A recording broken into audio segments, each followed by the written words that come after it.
Hello listeners and welcome to this week's episode of The Cult Vault. This week we are continuing our coverage of the troubled teen industry. A former resident of CEDU, Yaya has provided a very personal account of her time at Running Springs. Yaya has ADD, and she was very worried about me releasing this interview. She was worried that because it didn't fit the normal format of the interviews that I conduct, that it wouldn't be enjoyable for the listeners. But this interview is more of a stream of consciousness, and Yaya talks her way through memories and experiences, and it's a very personal encounter, and I feel as though you really get to know Yaya through some of the questions that she answers. Some of these experiences she is only now starting to remember due to trauma and PTSD.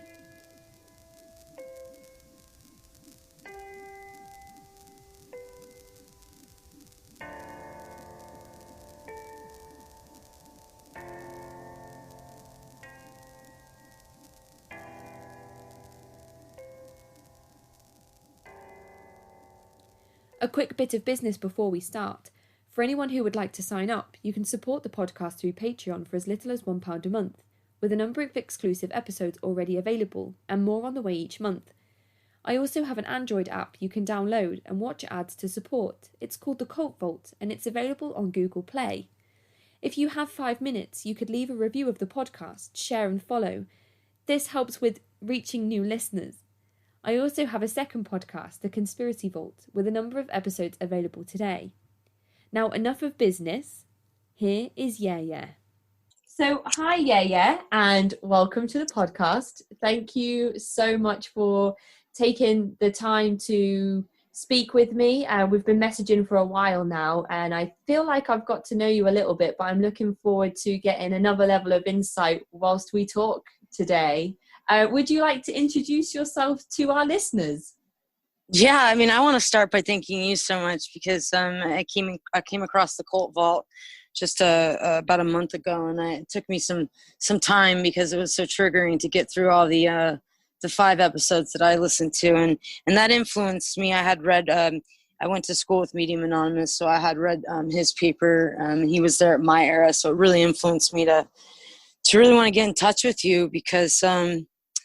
The after effects of CEDU, I'm 39 now, and it's gotten to me to a point where I gaslight myself on a daily basis. So I want to approach this issue as calm as I can and get the listeners to hear my side, because everyone had a different experience. Some of us had sins, similar, some of us had worse, some of us had skated through that program and are very successful in life now.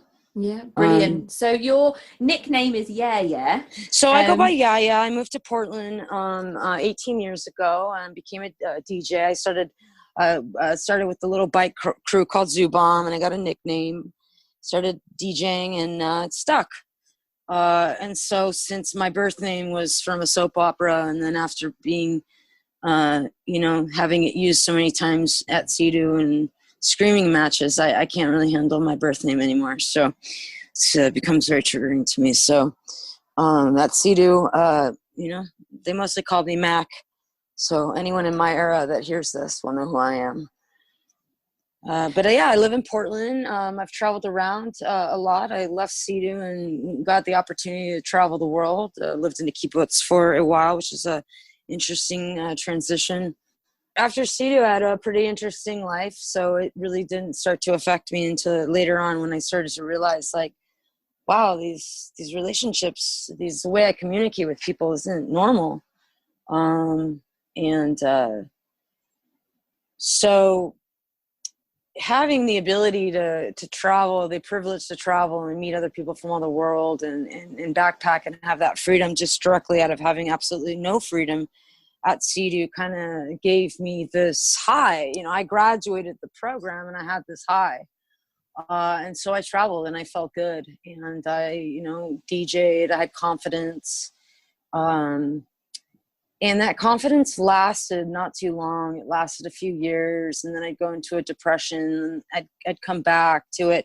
Right. Okay. I think when I speak to survivors of the program, it seems to be a familiar theme that a lot of them that stayed within the rules and didn't get themselves put on, bans or full times or any of those things, and didn't step out of line, are almost angry with themselves now that they didn't fight back more for their own safety during their time at CEDU. But it's easier said than done when you're confined to that.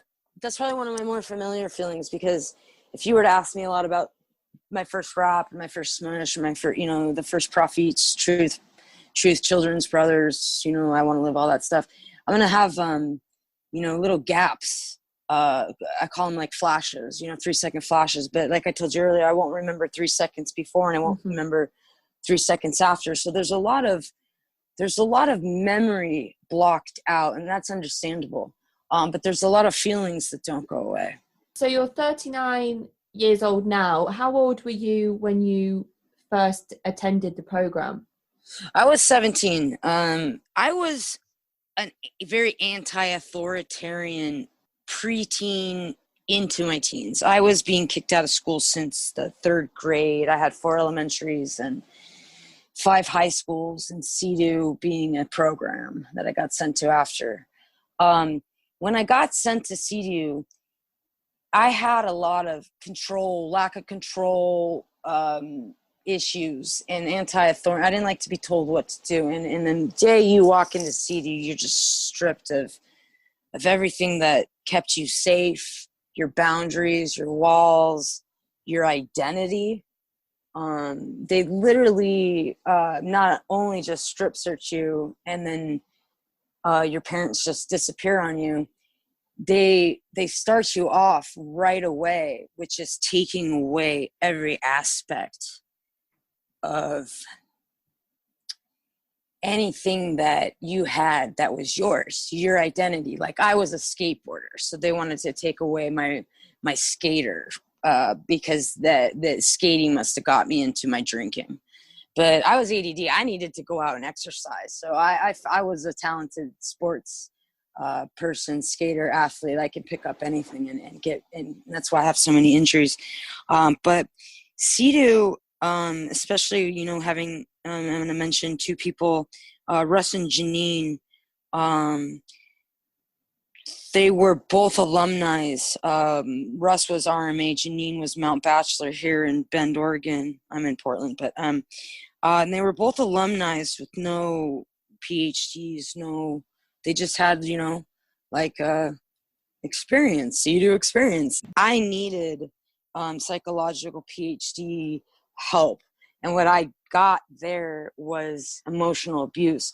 They stripped me of my strength. They stripped me of what my parents assumed was me getting in trouble. What they didn't realize is they didn't know the traumas. They didn't know the things that happened to me that were causing me to behave this way. Plus, there were some incidents with, my mom and my dad and being divorced, grandma dying, suicide, sexual assault, things like that all led into being sent to CEDU. And the suicide attempt was the last for my parents. They were desperate, and so was I at that point. And so this school was made out to be something that would really help me. I would go skiing, and they would have art, and I had just come from a psych ward, so it was normal. But you get there, and you're thinking that you're going to still be able to be you. It's just that you're going to be able to be help create a different, maybe modify you a little bit, modify your behavior, but still be able to keep who you are, the essence of who you are, even if you came from being traumatized in the past. For me, you don't take a traumatized kid, you put them in a traumatized situation. But it's not my parents' fault that they sent me to CEDU. They were conned by the psych ward. They said, here's this program. It's really helping. The 90s and 80s were huge with the troubled teen industry. Millions and millions fucking dollars made on our backs. I mean, we built that school. I have pictures of all these projects that I did at CEDU. But to be told what to do and then not be able to stand up for yourself, not be able to say, hey, what you're telling me about me is not true. I couldn't say that. If I said, hey, you're telling me something about me and that's not true. I get in trouble. And if I said that to someone like Russ or Janine, they were going to gaslight the fucking shit out of me. Excuse my language if I'm not allowed to use that. But that'll mess with your psyche to a point where when you come from trauma, I had to adapt. That was my only survival, was to adapt. And then after a while, adapting turned into kind of conforming. Because when you get threatened to be sent to Ascent, and you have friends that are like, don't go to Ascent, don't go to Provo, you're going, I'm not getting sent there. So they're going to put me on full-time work assignments, tables, couches. I'm going to do them. Am I going to do them? You know, first few, maybe they were half-assed, whatever. And then they beat your ass for half-assed, telling you that you're hiding in the cracks of your life. I mean, I had to scrub tiles with the idea of scrubbing I live in the cracks. And I mean, just all these things that young people being thrown into, it's going to confuse you, especially when you come from trauma, jumped into trauma. So being in a place of not having anyone in the past pre-CEDU to trust, and then being thrown into CEDU where these people are meant to be trusted. And then you go in there and you find out you got a pedophile, you got a guy that lit a homeless man on fire and has admitted to us. And we've heard it all. We heard it all. I've heard it in my years. I've heard it. It's not made up. It's not made up stories. He was abusive. He had violent history of, I mean, I called him Purple Haze because every time he had so much acid, sometimes we'd be on work assignments and all of a sudden he'd see purple haze. And this is the same guy that we had to be in wraps and know that this dude lit a homeless man on fire. And you know, I don't know so much about, you know, the gang rapes and the beatings and stuff, but I know that man should have never become someone in charge of someone like, I'll speak for myself, me. But I was a troubled teen. Some of these kids did not deserve to be there. Some of these kids had the problems with the parents. Some of these kids just had depression. And you go into a place like CEDU, you're going to come out with more depression. And if you don't have PTSD pre-CEDU, you're going to come out with PTSD if you're a vulnerable individual. Yeah. One of the survivors I was speaking to yesterday, she was sent there. She was sent to Ascent originally and then moved over to CEDU Middle School because she was too young, and then went back over to Rocky Mountain Academy once she was 14 years old. And she was sent to Ascent because her older brother, who had taken recreational drugs, he was sent to Ascent and then put into the program at 16. But a few years later, their parents were so worried that she might take drugs, even though she didn't even know at that age, at 12 years old, what drugs were. She was sent there anyway. You know, she had the cavity search at 12 years old. It's a fear. Yeah, your parents are fear. My parents sent me to CEDU because they thought that I was going to attempt suicide again. And this was CEDU Running Springs, is that right? This was, yeah, CEDU Running Springs. And I went, I think that I arrived right at that pivotal point of the Brown schools buying CEDU. Yeah. So I know that similar stories to what I heard from Michael and other previous people like Liam, rest in peace.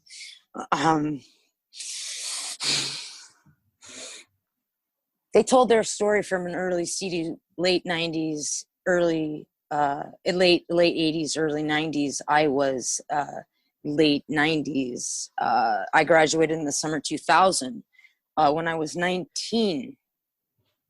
I graduated the month I turned 19. Okay, so I was there for two full years. And obviously, once people turn 18, they can usually decide for themselves to be full-time education. So did you decide to stay on, or did your parents have a court order signed for you to remain there over 18? No court order, just fear, guilt trips, lot of like Linda, Janine, Russ were, you know, some of Randolph, but Randolph wasn't the abusive kind of staff. And Linda was a good cop, bad cop. I don't have too many bad feelings for her now. She was hard at the beginning, but Russ and Janine, I decided to stay because I was told I had I didn't have a place to go pre-CEDU. So where was I going to go after CEDU? I didn't have very many life skills. I know the day I tried to kill myself, I remember I was starting a new job at a video store. So I knew that, like, if I didn't get sent to CEDU, I would have gotten a job, gotten 18, and probably done, whatever. I don't know where my life would have gone. But when I turned 18, I boycotted the pharmaceutical industry at CEDU. They put me on Depakote and Antinolol. Depakote is for bipolar mood stabilizer, and Antinolol is for people with a heart problem, but they used it for people with anxiety to calm hyperactivity and anxiety. So when I turned 18, because they had so much control and power over me, I took my power back by saying I'm no longer going to be taking pharmaceutical medication. So I took my power back. And then there was multiple times where I threatened to walk off campus. There had been multiple raps, multiple profits and full-times that became too much to me to say to myself, I'm no longer a kid, I'm an adult, I should be able to leave. But when you have that fear that you don't have a home or love or support, and you really just want to, even though it's kind of like, yeah, like at the time I like blame my parents, and yeah, so much of me still has a lot of resentment for things that they didn't take responsibility for. Some of it wasn't their fault, but at the time when you're 18 and you're 18 and a half and you're in this program and they're telling you that if you don't finish this program, you're never going to finish anything in your life. And guess what? I finished CEDU and I have not finished anything in my life, and I'm 39 years old. I start things and I don't finish them. I stayed on and fought walking off campus so many times. When I first arrived at CEDU, I knew this is going to be one of your questions in the future. Might as well answer it now. It was one of my first raps. I don't remember my first rap, but I remember one of the biggest raps. I got there, and I got there around a time 4, 5, or 6 students were just 17, barely turning 18 or just turned 18, and were still sticking around for a little bit. Because our friends, especially we didn't have a lot of friends pre-CEDU, that bond that you get, it's a trauma bond. You become so tight with these people because you know who was raped, who hurt them, who you knew every aspect of their life. And then to find out some people were lying, and then to find out, yeah, some people were doing some serious work. You bond with them. And so there was a part of me that had some best friends there, and I stayed for them. Mm-hmm. And I stayed for the feeling like I wanted to make my parents proud because they spent all this money on me. Mm-hmm. And I didn't know how much at the time it cost, but I knew it wasn't cheap. I fought with my mother, and we would pretend that it didn't happen the next day, whether it was physical or verbal. And so when you'd get into CEDU and you just get reamed and raps, and you hear these people getting reamed, at the beginning I got there, I watched these 18-year-olds just say, I'm out of here. And I one of my big sisters was one of them. She and I can remember 4 names, and they walked off campus. They were all 18, and they planted, and they all walked off. And that was a big deal. So when you say big sister, you mean in the CEDU sense? Yeah, when my parents dropped me off, when they arrived, we weren't allowed to be alone. We always had to have an escort when we first got there. And because the video that they had me watch, and then the drive to CEDU was 3 hours because I was driving from Santa Barbara to San Bernardino up the mountain. Windy roads. I remember being scared, but I remember being like, this place isn't going to be that bad. I thought there was going to be like horses and snowboarding and like, art and group therapy and shit. You know what I mean? I thought it was just like that kind of place, like a boarding school, but with just like emotional growth. Right. Yeah. Not necessarily tough love, You're driving with your parents to this place. You know where you're going. You've seen the leaflets and the things they've sent to your house, and you've talked about it with your parents, and they're driving. They're telling me, they're telling me what CEDU's told them. So the lies and the bullshit that CEDU told my parents, and the bullshit that the psych ward told my parents. My parents believed, and they felt, wow, we're going to have a place to send my daughter. So you're driving there, you arrive. What are your first thoughts about this place? I don't remember. I remember part of the drive, because that drive you did so much, you can't really forget that windy road and that view. But once you get into the campus, you drive in, and you're, at the time there was the middle school, and you get past the tennis courts and the basketball courts, and you come up to the main house. And right before the main house, there's the red admin building, and you go in there. And Priscilla Blanchard was my coordinator. What do you call them? Director, coordinator. I don't know the label of what they're called. Facilitator. Yeah, but they were just as part of the lying scheme as anyone else, even if they were just in the admin. They were the ones that monitored the phone calls, and if you were to tell your parents anything, they were the ones that would hang up and call your parents back and tell you that they were lying. So I had plenty of phone calls. I'm sure my parents don't remember because they don't have the best memory, but I had plenty of phone calls that were hung up on. And I mean, I remember not really seeing them. They dropped me off, and it was almost like, getting the strip searched, going up to commissary. I just remember commissary was one of the last, and then I fast forward to the evening. The commissary, I remember them going through everything that I had packed on my own, and literally every single thing I packed was out of agreement. Mm-hmm. Labeled clothing, black clothing, some jewelry, man. And all I did was smoke pot and drink alcohol. I toyed with cocaine for a little bit, because in Santa Barbara, there's some rich kids, you get involved, but I didn't have a drug addiction or anything. I partied with alcohol because it was more of like a way to get a social way for me to interact with people. So I got sent to CEDU for being a troubled teen that way. So when my parents sent me and they dropped me off, they didn't know either what kind of place this was. No. My dad recently told me he knew it was hard. He knew it was going to be a struggle for me. They still, I don't think they want to know now what I think they want it to be the past, even though it's my present.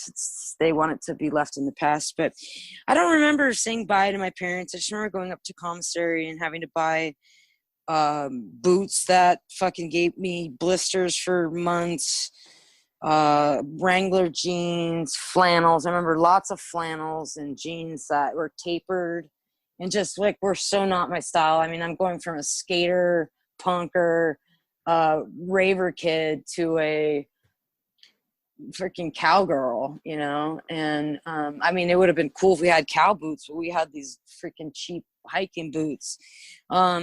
And then fast forward, I don't remember a lot. I remember getting slight tours from the school, but then I remember going into, when it really set in, going into a panic attack.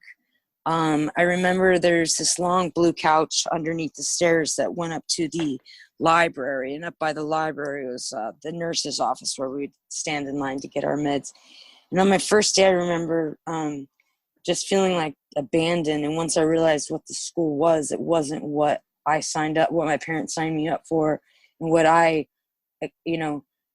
okayed, because being kidnapped in the middle of the night by Bill Lane was an option that they considered. And I'm so grateful that didn't happen, because some of my friends that happened to, those nightmares won't go away. And I know Paris Hilton's documentary on it talked more about her closet and her money than it did CEDU and Provo. But I remember being on that couch shaking in fetal position. Ever since I was a kid, I always called it like stress stomach. I had a problem eating, but Ritalin messed my stomach up when I was a kid. So I always had a lack of appetite. So when I'd have panic or anxiety, which I had since I was young, I'd have freakouts and panic attacks. And I remember laying on the couch, and no one can console me. There wasn't any type of, you can't console me. So I remember sneaking down into the basement, right by that couch was the doors to go down into the girls' dorm. And I went and dry heaved in the bathroom. And Steve Ornelas came down, and Steve Ornelas is a former Marine. He was one of the only staff there that I could say from beginning to end never took jabs at me that gave me like, I don't think of Steve as a person that messed me up at CEDU. So Steve, if you ever hear this, you helped me out a lot there. I was on his basketball team. I was on the all boys basketball team. So Steve was cool. Steve went down into the knocked on the door and told me I wasn't allowed to be there on my own. And I'm in there going, I'm fucking throwing up, like, what do you want me to do? But it was basically like CEDU basically didn't let you be sick. It didn't let you have real feelings. It wanted you to have their feelings. Right. So if you told, so I'm in the bathroom throwing up, but I'm being told I'm faking it. And then something happened where I ended up having to go to the hospital and being put on an IV because of dehydration. And I don't know if that was the first or second day, but I do remember, I believe that might have been the first day because the panic was so bad. So much of the beginning of it was a blur. And I think that now as an adult learning about trauma, things do get blocked out. Mm-hmm. I relive a lot of my trauma. I don't have the luxury of forgetting a lot of pre-CEDU things because CEDU made you tell your story minimum 70 mm-hmm. times. Well, you have wraps Mondays, Wednesdays, and Fridays. So, if you even 5 hours or so each day. Even if it's just once a week that you are focused out of the 3 sessions in your group, even if it's just once a week you are forced into that situation. If you're there for 2 years, that's a lot of times you're going to be telling the same stories, and most likely, from what I've heard from other survivors, embellishing your stories with things that didn't even happen just so you could have it all come to an end. Yeah, I exaggerated my drug abuse, but I came with a lot of blaming my parents, but with like sexual abuse stuff, that was a lot of like blaming myself. And so, I needed professional help. I didn't need alumni of the program. I needed PhDs. Mm-hmm. These raps all blended in since day one to the end. They really all just blended into just CEDU was one big rap. Mm-hmm. It wasn't Monday, Wednesday, Friday. You go into a room in a big group and get reamed everything that's wrong with you, and then to try to be consoled in this weird mind fuckery.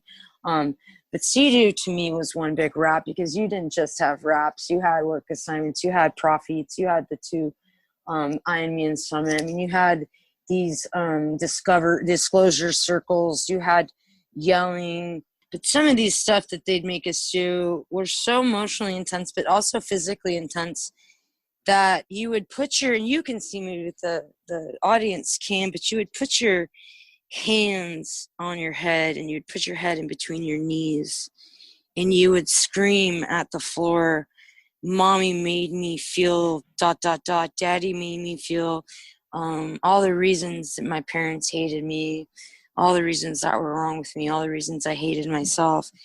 And you have staff then kicking you over Kleenex, whatever, and then you're doing your work, and when you're yelling at the ground, they're proud of you. They're consoling you, and like, and what else did your mom make you do, or who else made you feel that way? And at this point, for me, I had so much pent up anger, mm-hmm. And I was blamed for, ever since I was a kid, I was blamed for having that anger and ADD and energy that I didn't have control over. So I had this opportunity to scream at the floor, and you bet I took advantage of that. I screamed at that floor. I have so much snot, as well as every other student that ever went since that school became CEDU. Those floors should have been steam cleaned every day, at least once a week, but they never were, not once when I was there. Just vacuumed.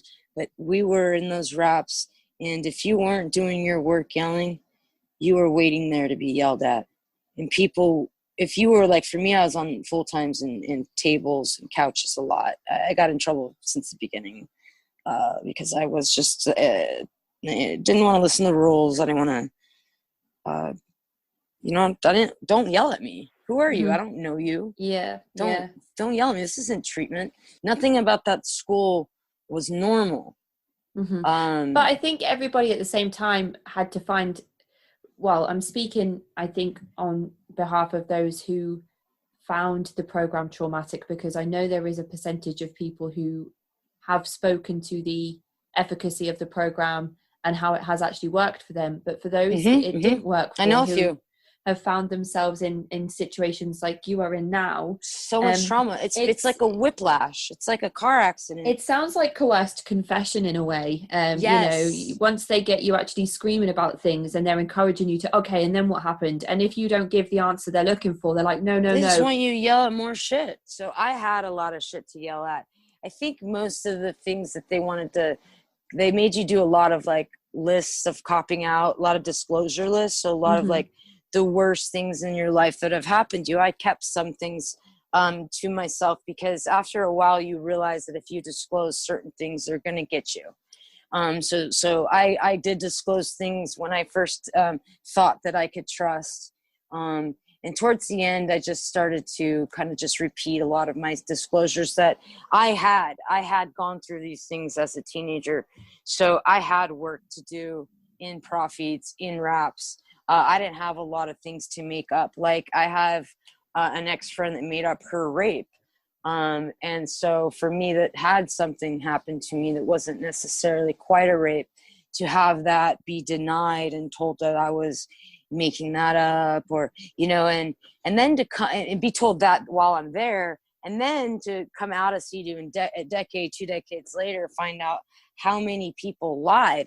And for me, post CEDU, we naturally, humans have an ability to trust our gut instincts.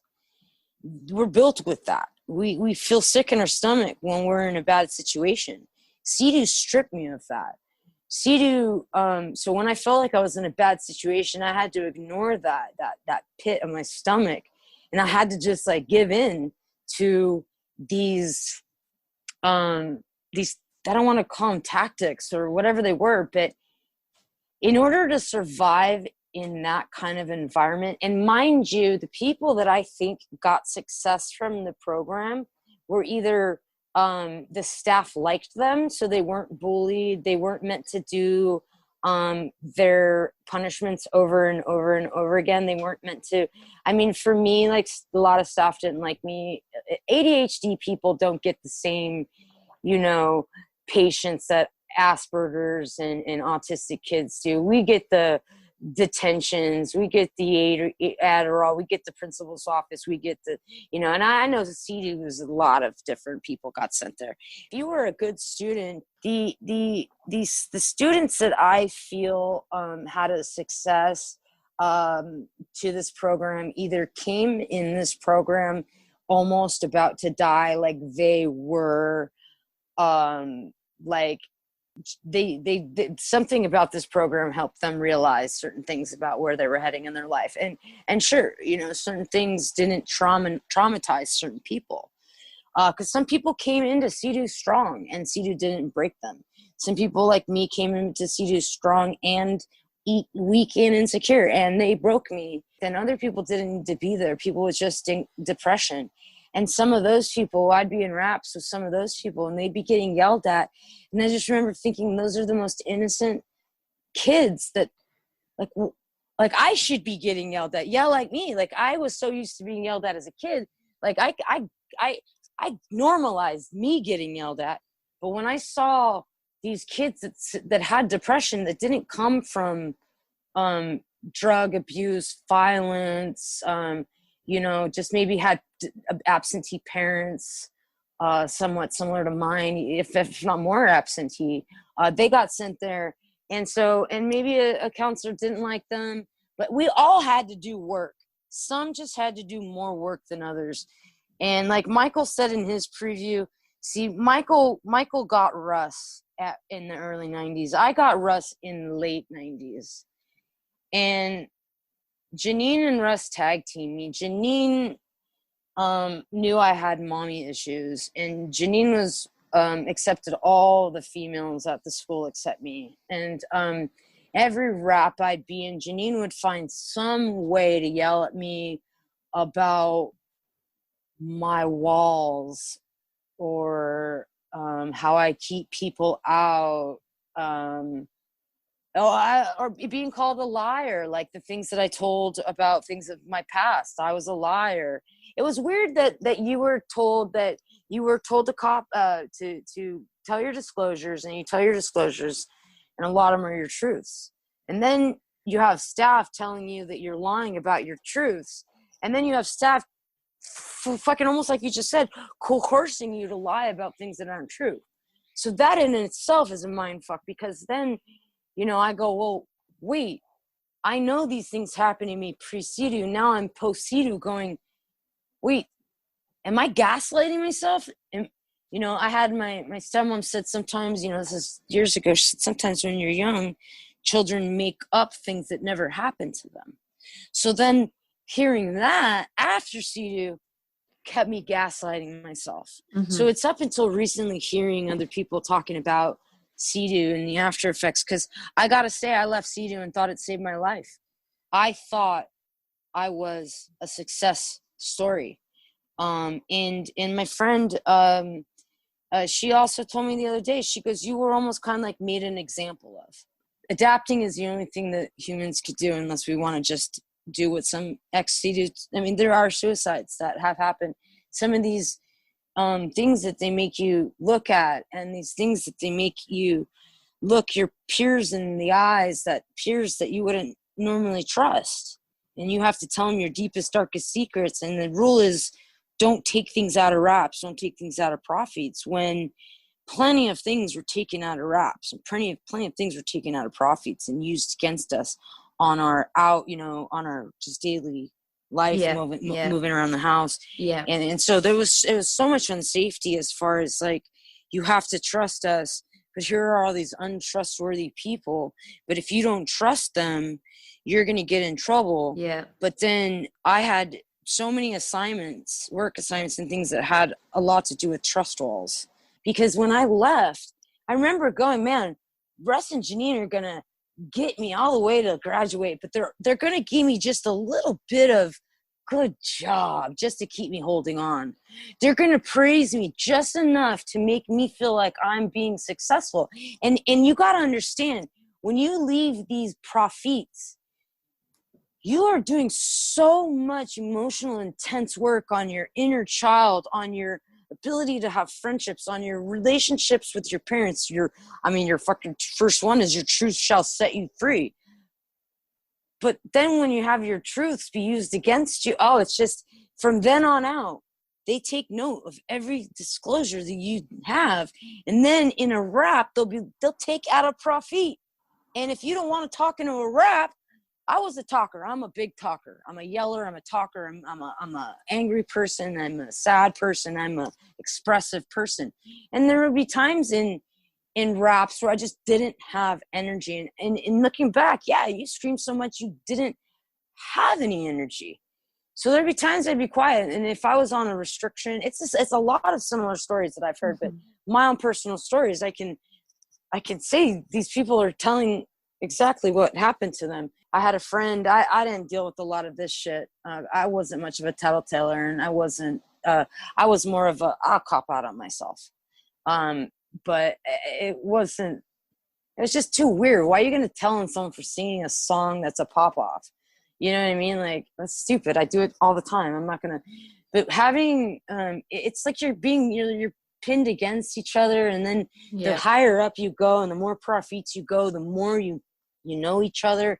And I got there at the Brown School's transition. So my peer group came in, and my peer group was fairly small. So we merged with another peer group that I'm not sure merged with another. I think it was 2 or 3 peer groups. I think we were X, Y, and Z.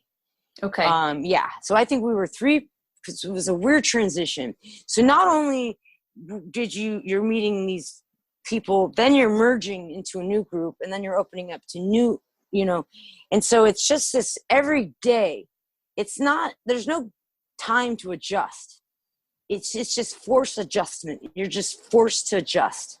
Every day you wake up, you make your bed, you make sure that your drawers are neat, you do your shower, you hang your clothes all spaced out, you go up, you do your work assignments, you go into wait in line, you get your food, you do, and you have your system. I don't remember the whole system. But I suppose even with the people that you're, sharing your dorms with and stuff, when you said that you're constantly in a rap, that's kind of how I pictured it. You take that shit down in the dorms. People are still watching you. You still have to watch everything you say. But and the weirdest thing to me, looking back at it, because you normalize all this stuff, and now that I can't normalize it anymore, because if I normalize it, it's gonna just keep driving me insane. And if my parents were worried about me taking my life when I was 17, they should be a little bit more worried now, because some of this CEDU shit you can't reverse.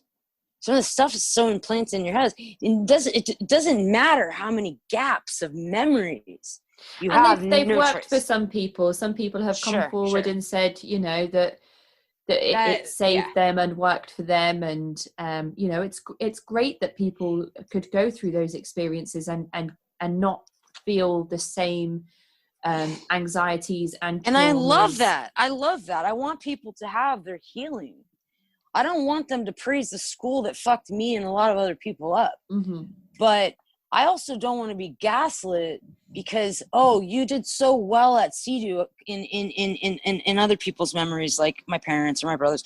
You did so well at CEDU, and you came out at CEDU and you did so well. You moved to Portland on your own. You went to Israel and traveled. You did all these things. You moved to Argentina for 2 years. You DJ'd. You did all these things. You did all these things without fear. And then the fear started setting in as I started to become more and more of an adult.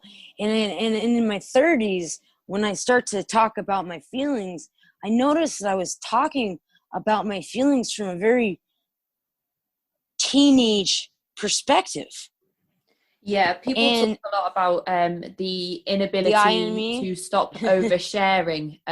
Yes. So that's what when Michael gave you a really good introduction, and you did a great job on sitting on the beginning of the cult that started CEDU and the tactics. Now, what I want to help listeners understand is the aftermath. And I want to help them understand, because if they had a similar experience, if not different, maybe they could still relate. But like I conformed and I rebelled. I was one of those. And at the time I was a student. I don't consider myself a student anymore because there was nothing student-like about it. But those were just words that you use to identify yourself as. And I thought for so long that I owed CEDU a debt of gratitude. When you're there, when I put myself there, I can feel it, this discomfort of having to look. I'm not going to name certain names because they may hear this. And there were certain people, I didn't want to tell them my secrets. Mm-hmm. And one of these people I told my secrets used one of my biggest, hardest things that ever happened to me in my life outside of a rap in front of people in the main house. And it was this huge thing. And he later found me on Facebook when Facebook came a thing, and he apologized, and I pretended I didn't remember, but I remembered what he did. But I told him, don't worry about it, dude. I didn't remember that. I remembered the day it happened. I remember exactly what he said, but I didn't want to relive that shit, and that, because I was in my mid-20s. I only relived CEDU stuff when CEDU stuff got brought up, a word, one of our lingos, or if I had a conversation with the postgraduate or whatever. Certain songs or pieces of songs music triggered me. Yeah. And I'll tell you in the, when you talk about when you first left CEDU and you felt like it had saved your life, I feel like from the testimonies I've read from staff members that really believe in the programs, they felt like they were doing the same thing. They truly did believe that they were saving lives. Yeah, I wrote Janine years, maybe a decade ago, and I said, Hey, I just wanted to let you know, I don't remember exactly what I said, but it was around the lines of, you hurt me there. I had mom issues and you made me feel really rejected. And I just wanted to let you know that I'm starting to deal with some of the stuff that you personally, Janine, made me personally feel. Not, Yeah. We got a gaslighting society that says stop blaming people and take responsibility. Well, when do we stop blaming ourselves and have the people that hurt us get to take responsibility? So she wrote back your generic shit that a lot of other I've heard only a couple testimonials of confronting abusive staff, but it's the same shit. We were just trying to help you. We thought was the best for you.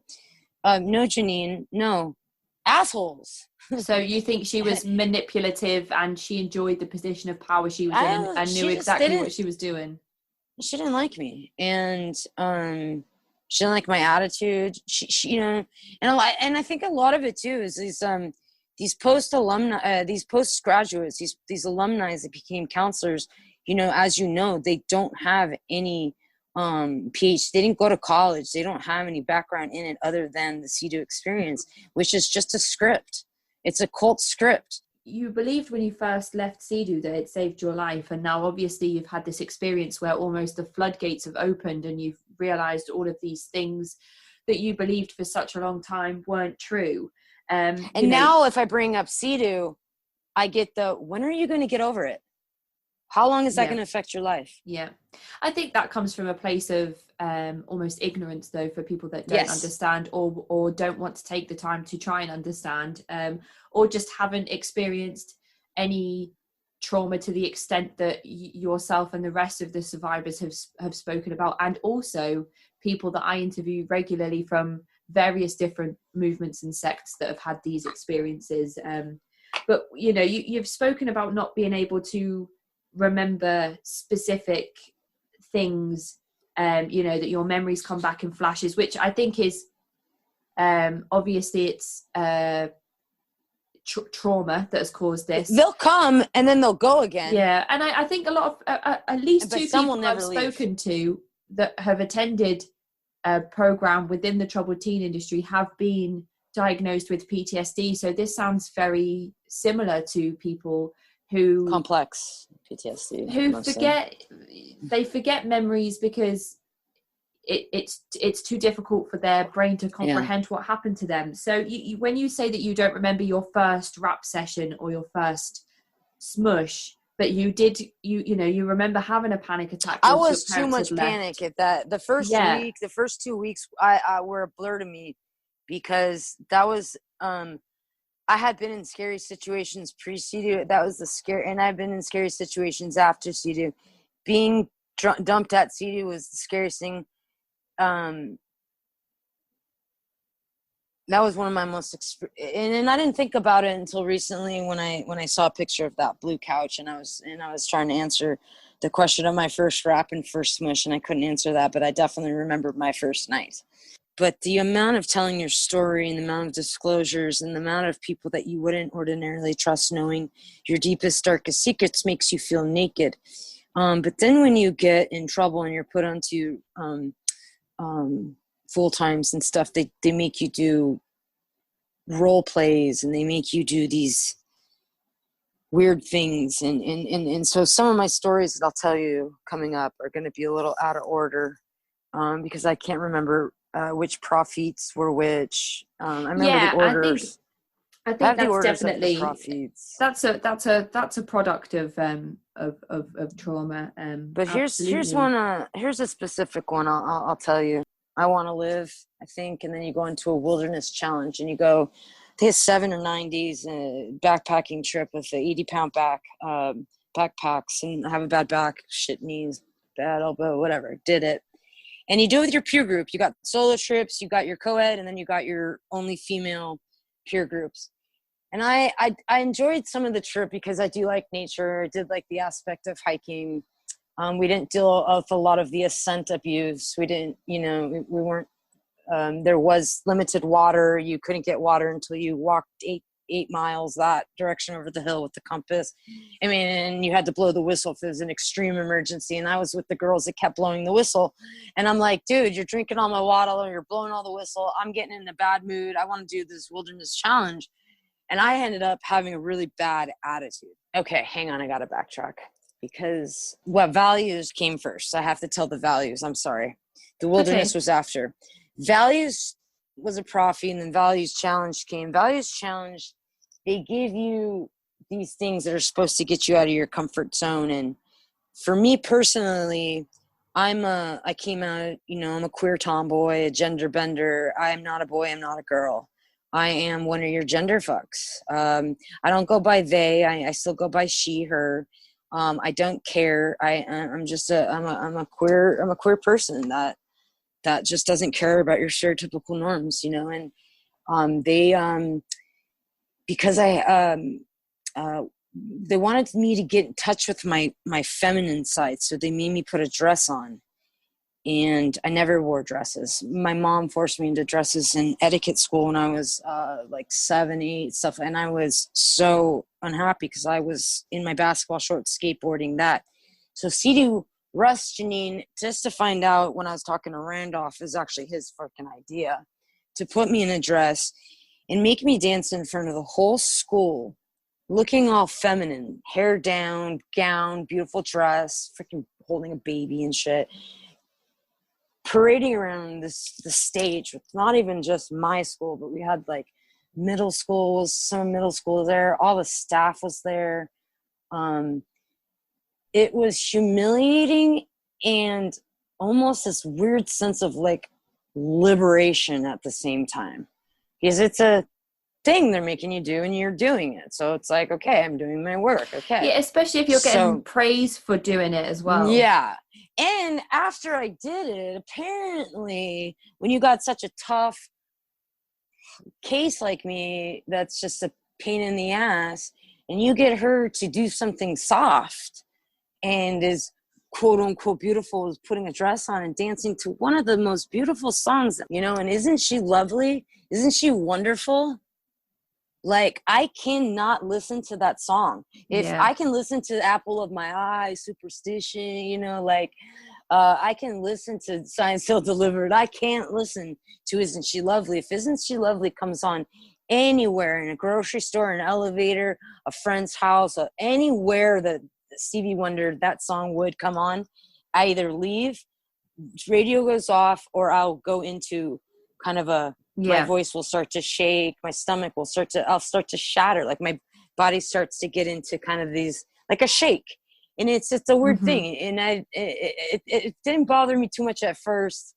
But here's where it really post CEDU set me up to mess with my head.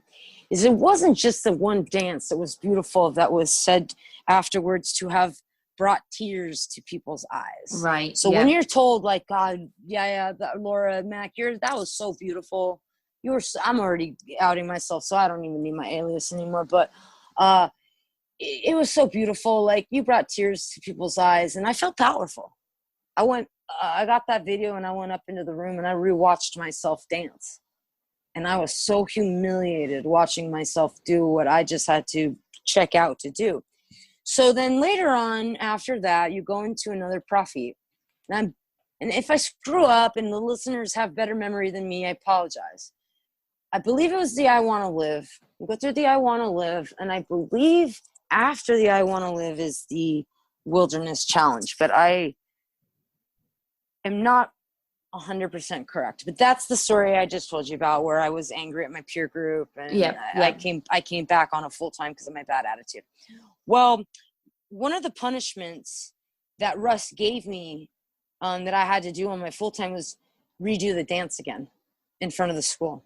I was having to hike with people that were slowing me down, drinking my water, blowing whistles because they were sissies and not rationing their food and water. And I was like, I want this project. This is a good project. Some of these wilderness shit could be beneficial if they weren't abusive. And so I get back from this, put on full time. Russ and Janine make me put on a dress and dance. in front of the school again. Now, here's where my memory gets a little blurry. I believe I refused to do that. And they put me on all school bands, which usually when you're on a full-time, you're on bands from most of the school anyway, but they put me on an all school band. I could only talk to one staff, and I think it was Russ, might have been Linda. But I had to sleep outside in a tent until I agreed to do the dance. And I think I slept out there for 3 or 4 nights by myself. All school bands, couldn't see anybody. And when you're on bands, and this is funny because this is a memory I just had yesterday. I was on bands from Smiling so much, and that was always a full-time bands. But even if I wasn't on a restriction, I was still put on bands from, like, I couldn't eat sugar, which was fine. I have ADD. I shouldn't be eating sugar anyway.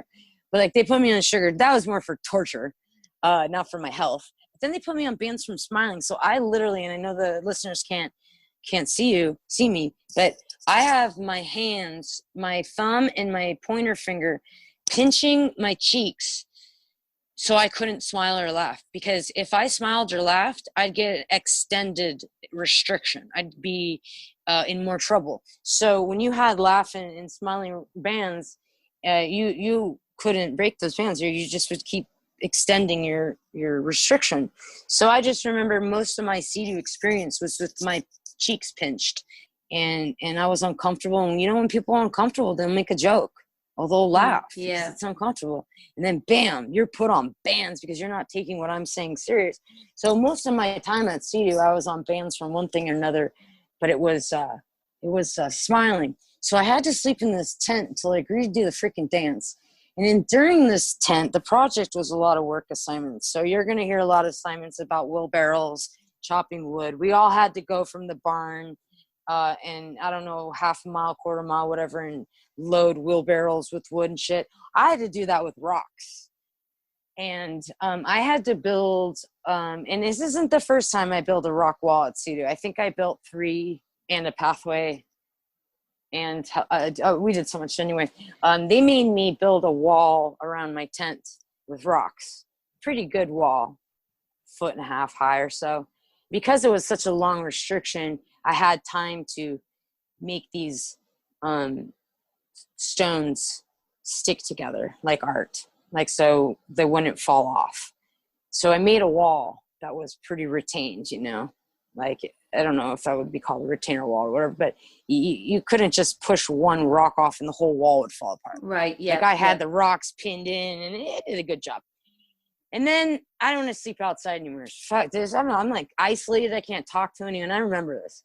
So after that, I built the wall. I had to break the wall down as a symbol of me breaking down my walls and letting people back into my life, because I had such a bad attitude. And during Wilderness Challenge, I was pushing people away. I wasn't pushing anyone away. I was mad because you were drinking my water and you were blowing the whistle, which was only for an emergency. I was being a normal person with normal feelings. And I got punished for having a bad attitude that some people in my peer group weren't on top of this challenge and were holding me back. So I got punished for being annoyed and pissy about it. And so then they go and they do these humiliating things. Like, and people had to sleep out in wilderness areas. I had to sleep outside the cafeteria. So my tent was, people can eat lunch and see me building walls in breakfast, lunch, and dinner.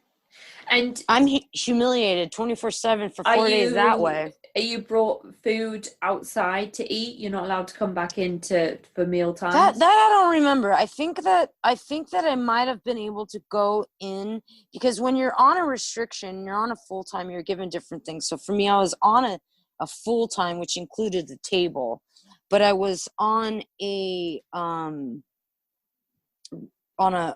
tent restriction, or I don't know what to call it. But I don't remember if they brought food to me or if I was allowed to go into the cafeteria and sit alone on bands with the whole school. I couldn't make eye contact, smile, wave. I couldn't acknowledge anyone's existence. To me, that's like so not my one day of not seeing someone I like, I'm excited to see someone, you know? I mean, like, for me, Yeah, that's a that was difficult hard. one. It sounds like they're almost setting you up to fail by telling you that you can't smile or Oh, they are, laugh. because they want you to smile, because they want to yell at you at raps. So here's where my story gets more annoying, is I agreed to do the dance. So I go into dance number 2. After dance number 1 was my values challenge. That was the only dance I was supposed to do, and I did it well. And they cried, they clapped, they did. That was it. I completed that challenge. But because my wilderness challenge, I had a bad attitude, they abused my values challenge on me and humiliated the shit out of me. This time in front of the whole high school, not the whole school. Right. So I had to dance in the main house. The first challenge was out in the stage, out by where like graduation was. Right. The second dance was me in a dress just in front of the 70, 60, 70 kids in all the peer groups, not just my peer group. I had to do that dance. And I was so just, I don't want to do this. This is humiliating, especially putting on a dress, then dancing. So Yeah. I flailed around. I whacked my arms like some freaking bird. And Yeah. I just moved around like I was just like flailing in a gown. Wasn't as beautiful as my values challenge. And so Janine and Russ afterwards said, wasn't good enough. You didn't take it seriously. You have to do it again tomorrow night. Oh my So goodness. tomorrow night I was forced into a dress again. And I can't tell you, because it's hard to put sometimes feelings and thoughts mixed into words. Yeah. Because there's so many words that you can use to describe just one feeling. And I don't want to go on. I know already I'm going on so many tangents, but that third time they made me put that dress on, I said, dude, this sucks, but I have to do it. And I had to listen to that song one more time. And this wasn't the last time. I had done this dance 4 times. So this third dance, I had to do it right. So I had to do it as close and as beautiful as it was my values challenge. And it was close enough. They accepted it. Okay? I didn't have to dance for punishment anymore. Yeah. They accepted it. But that didn't get me off my full-time restriction. Still went back to full-time restriction. You know, I think that was my longest. It was, God. I didn't have like 60-day restrictions like people. I think my longest restriction might have been the longest, like 30 days. But I think like my minimum restriction was like a week and a half. I think I had like a 3-day couch for popping off or mouthing off or something. And that's when you're on all school bands in the middle of the whole entire school. And you got to sit on one couch and all of your peers are surrounded by you, but you have to pretend that they don't exist. They have to pretend you don't exist. And it is so embarrassing and so degrading and so humiliating and just so lonely. And then you're there with the book and you're writing all these things that are just worsening your emotional experience and really just just like planting all your trauma. Just like, it's like, here, we're going to strip you of your clothes and then we're going to tattoo all your traumas on you. So every time you look in the mirror, you're going to see your tattoos. Yes, I'm tattooed, but I mean, I'm talking, metaphorically or. Yeah. You know. I mean, you also mentioned not just the trauma emotionally, but the medical neglect as well.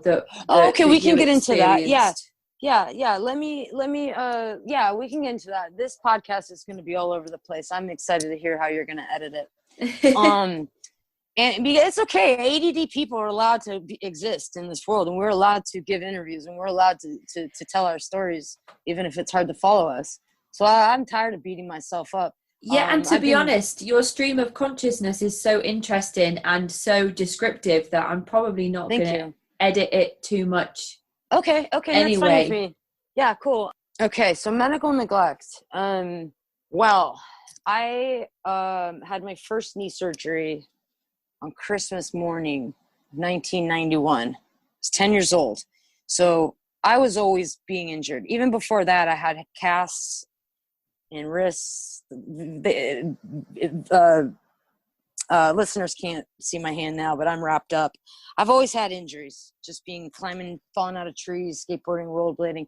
So I went into CEDU already having a knee surgery, already having had my first cortisone injection into my shoulder blade, pre-CEDU, already had gone to a couple chiropractors. So I get to CEDU, and CEDU is a lot of work assignments. So CEDU is a lot of chopping wood, carrying rocks, shoveling snow. I mean, worthless shit, like digging holes just to fill back up. And like, I mean, everyone, most people chopped wood at the barn and wheelbarrowed it all the way back up to the school, which was really hard work. And like I said, I had to do it with rocks. And I don't have a physical, I was younger and stronger, and I was one to have a broken wrist and still be out there playing basketball. So nothing really stopped me. My pain and injuries didn't really stop me at that age, but I had trick joints and my elbow kept locking. I can't tell you at what time. Was it the first 2 months of CEDU? Was it 6 months? But it was in my earlier, it was, I'll just estimate it to be around 4 to 6 months. And I had a way of unlocking it. I have a way of unlocking my knees. I have a way of unlocking my elbow. Jiggle, jiggle, wiggle, wiggle. You get those cartilage and bone fragments out of there, and then you can move your elbow. Because they saw me moving my elbow, but I was complaining that my elbow was locking. Not only Russ, Janine, all the counselors saying, you're just trying to go to the hospital to make a phone call. You're just trying to get a hold of your parents to get you out of here. You're just trying to get drugs you're just trying to get out of work assignments. And come to find out, my other friend, who I'm not going to name, she had a ruptured appendix that needed attention. But again, she had the same treatment I got. You're faking it. You're just trying to go to the hospital. You're a hypochondriac. You just want to make phone calls. The same shit. A lot of us got that. So a lot of us, and I'm only going to speak from my experience, and then one of my closest, she's my sister from CEDU. And I'll mention too, one of the only successful runaways. But she had to go in for emergency surgery down in Loma Linda, but they refused Claudia, our nurse, who should have never been up there in the first place. In my head, I think she was pocketing some of our Adderall. But she would not have believed a single thing. We can come up with the flu. She didn't believe us. She didn't believe us. Man, I could cut my leg off, walk up there with my leg in a bag of ice, and feel like she wouldn't believe that my leg was not attached to my body. I mean, it was that like psychologically messed up, where you're sick and you no one's believing you. So I start being like, okay, well, chopping wood with it, unlock my elbow, go back to basketball, whatever sport I was playing on my free time, back to chopping wood, back to building my rocks. And then the other thing is profits. You know, I don't remember if this is post or pre-surgery, but they make you bang pillows against pillows over and over again until you're fucking throwing up. And that's one thing that really hurt my arm and my back. It also, you know, do push-ups in profits where they'd let you do a few push-ups, and then they'd start putting more and more weight on your back until you couldn't lift your body off the ground, while they're saying these horrible things to you, but at the same time, comforting things like, you're a piece of shit, you lovable, beautiful baby. And that's not exactly what they said, but that's like my take from it. Mm-hmm. It's like, you're like this terrible beauty. You know, it's like blame yourself for all this stuff, but love yourself. And yeah, like if you had a professional psychiatrist guiding you through some of these scripts, maybe some of the stuff wouldn't have caused so much psychological, I want to call it mind and emotional fuckery. Yeah. Am I allowed to say that on a podcast? Yeah. I mean, so you eventually go for this elbow surgery. Finally, so we're not allowed to talk to our parents when we get dropped off. In my head, I was like, was it 2 weeks or 4 months? Or was it 2 months? How long was it that when our parents literally, like, I don't want to make them feel bad, but just neglected you at this place. And you can't talk to them for ages. I'm talking not days, weeks, months.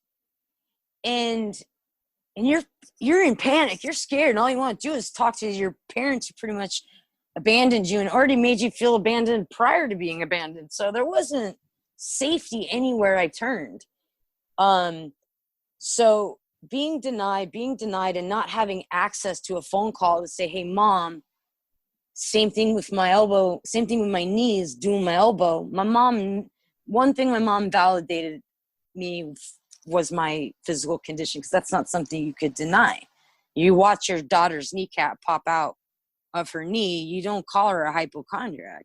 So I finally get my mom to pull me out, flies me out to my surgeon who becomes my future surgeon in Santa Barbara. They do an MRI, got 5 broken bone fragments floating around in my elbow for months. So finally I get my surgery, and I have to come back like the next day.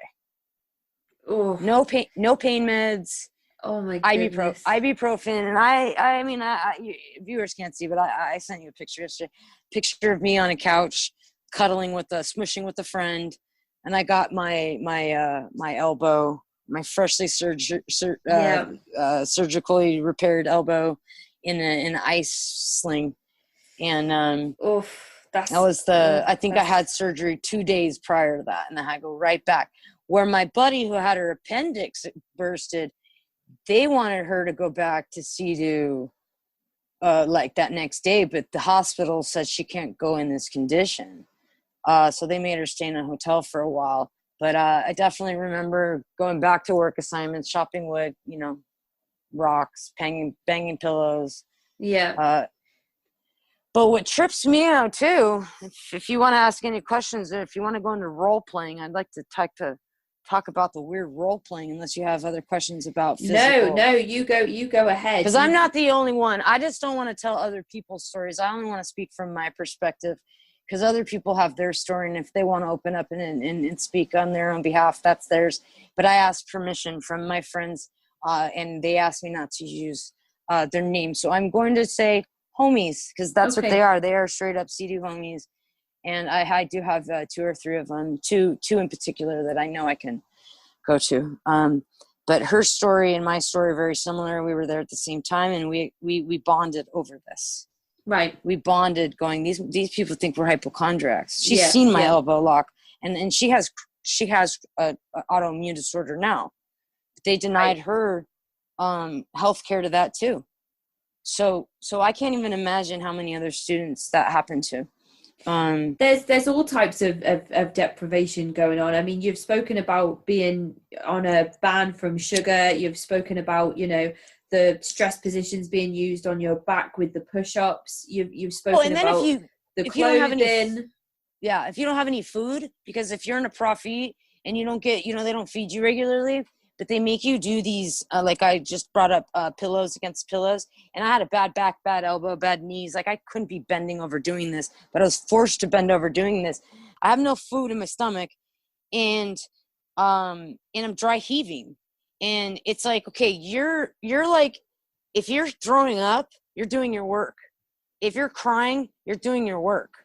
I got a friend, they made us jog in position until we broke down in fetal position. This one's one of the profits. We jog in position. I'm asthmatic. I got shit knees. Like my back's hurting. I can't jog in place for too long. Like this is, to a limit. Then I got my buddy, super runner athlete, and he didn't come to CEDU with a lot of trauma. And so he's sitting here going, I'm running and everyone else is crying. And they're like, all right, dude, you could stop running. But like they pushed you to a physical level to where you got so physically exhausted that it couldn't turn. To me, any form of anger turned into crying. So it's like almost like my sadness, my anger got confused with sadness sometimes, because I would get so angry, and I still do this. I get so angry that I cry, because it's like almost feeling like misunderstood. And I felt so misunderstood there. And then they took all my shit and mumble jumbled it. Then they make me feel like they break you apart. Then they make you feel like they built you up. They didn't build you up, but they make you feel that they built you up. So that's why when you're getting closer to the I and me and the summit and graduation, you feel powerful. You feel like you're allowed to wear black. You can wear jewelry now. You can have a boombox in your dorm. You can have more freedom. Mm-hmm. You're like, wow, like I'm past this abuse, but no, you weren't. You still had it. You just normalized it. It just wasn't as bad as it was. Once you got older, it to me, I just feel like it wasn't as bad because you conformed. I conformed. Mm-hmm. And it wasn't that I wanted to conform. It's not that I'm a fucking cultist and that I want, because there's a difference, and I know Mike explained that, but it was that you had to, or you were going to be sent to a scent. And all my friends with the scent story, I physically can't handle a scent, and I knew that. Yeah. And then I had a friend that went to Provo, and I did not want to go to Provo because I was locked down, and Paris did a shit job. Damn, Paris, if you ever hear this, please redo your documentary and tell about your experience, not your closet and your money and your DJing. But like, so the fear of complying kept me going, but me naturally, I'm a rebeller. Even after CEDU, I've told police to fuck off. I got that white privilege. I think the staff there probably knew that, though, and that's why they gave you such a hard time. Exactly. It sounds very similar to the experience that Michael had, because he was always, well, Michael had the stump. Rebelling. Michael had the stump. I have other friends that had stump. Like I had another friend who dug out the stump, a similar stump as Michael. So Michael had the big stump. There was other people that I went to that dug out stumps. I dug out parts of stumps. I couldn't complete a lot of these work assignments because of physical conditions. But the eras were different. He was early, I was late 90s. And I don't know 100% because I'm still kind of learning a lot more about when the Brown schools bought out CEDU. Because I know a lot about Synanon, Mel Wasserman, and Chuck, Diedrich, and this, CEDU. How are you going to see as you see yourself and do whatever the mind thing that they told us? See yourself as you are and do something about it. I think it was. That's CEDU. Like we're going to go on the water on a boat on a CEDU. Let's go. Woo. It's like no. Those are acronyms of this guy's initials, and the U stands for university. We didn't know that there. And so it wasn't until later on that I started to question my traumas. And then I started to get into other CEDU survivors telling the same stories that I'm talking to myself about. And at this time, I'm trying to bring it up to my dad, my brothers, my parents. And because so much time had passed, they're just like, get over it. Don't be the old Laura. And so that gaslit me into a state of where I'm at now. Which made me want to contact you and be a part of this whole. Yeah, absolutely. I mean, I think that's where a lot of people must be getting to the same stage that you're in now, because people have only in the last 10 years, as far as I could find during my research, have started to come out and talk about this. So everybody must be getting to that stage now where, they're wanting to do the same thing. But we touched briefly on some of the stuff that I spoke about with Michael in my interview. He's very keen to actively expose as much about CEDU as he can. He's at the angry stage. I'm at the stage right now where I want my anger. My anger sent me to CEDU. And CEDU screwed my anger up in a whole different, didn't teach me to control it. So now I pent it up. And what I want is I actually want to allow myself to release my anger. I want to feel my anger. I want to deal with my anger instead of continuing to keep it inside. Once in a while, I'll do a tidbit. I'll talk to my dad a tidbit if I get a trigger, and instead of just dealing it all at once, like going into therapy and just diving deep into retraining the brainwashing and retraining the trauma. But he touched slightly on some of the things that that we've spoken about briefly, you know, with serial killers and pedophiles. Right. And... we can get let's get into that. For me, his era was his Synanon in 60s, 70s, 80s, 90s was cuckoo. But I think that a lot of the maybe it's more of the survivors that are coming out now, where the time period of Michael between like 89 and 93, and then now you have people of my era coming out. But I didn't hear much about earlier. Maybe I just haven't come in contact with it. That's that. Okay, let's get into the crazy shit.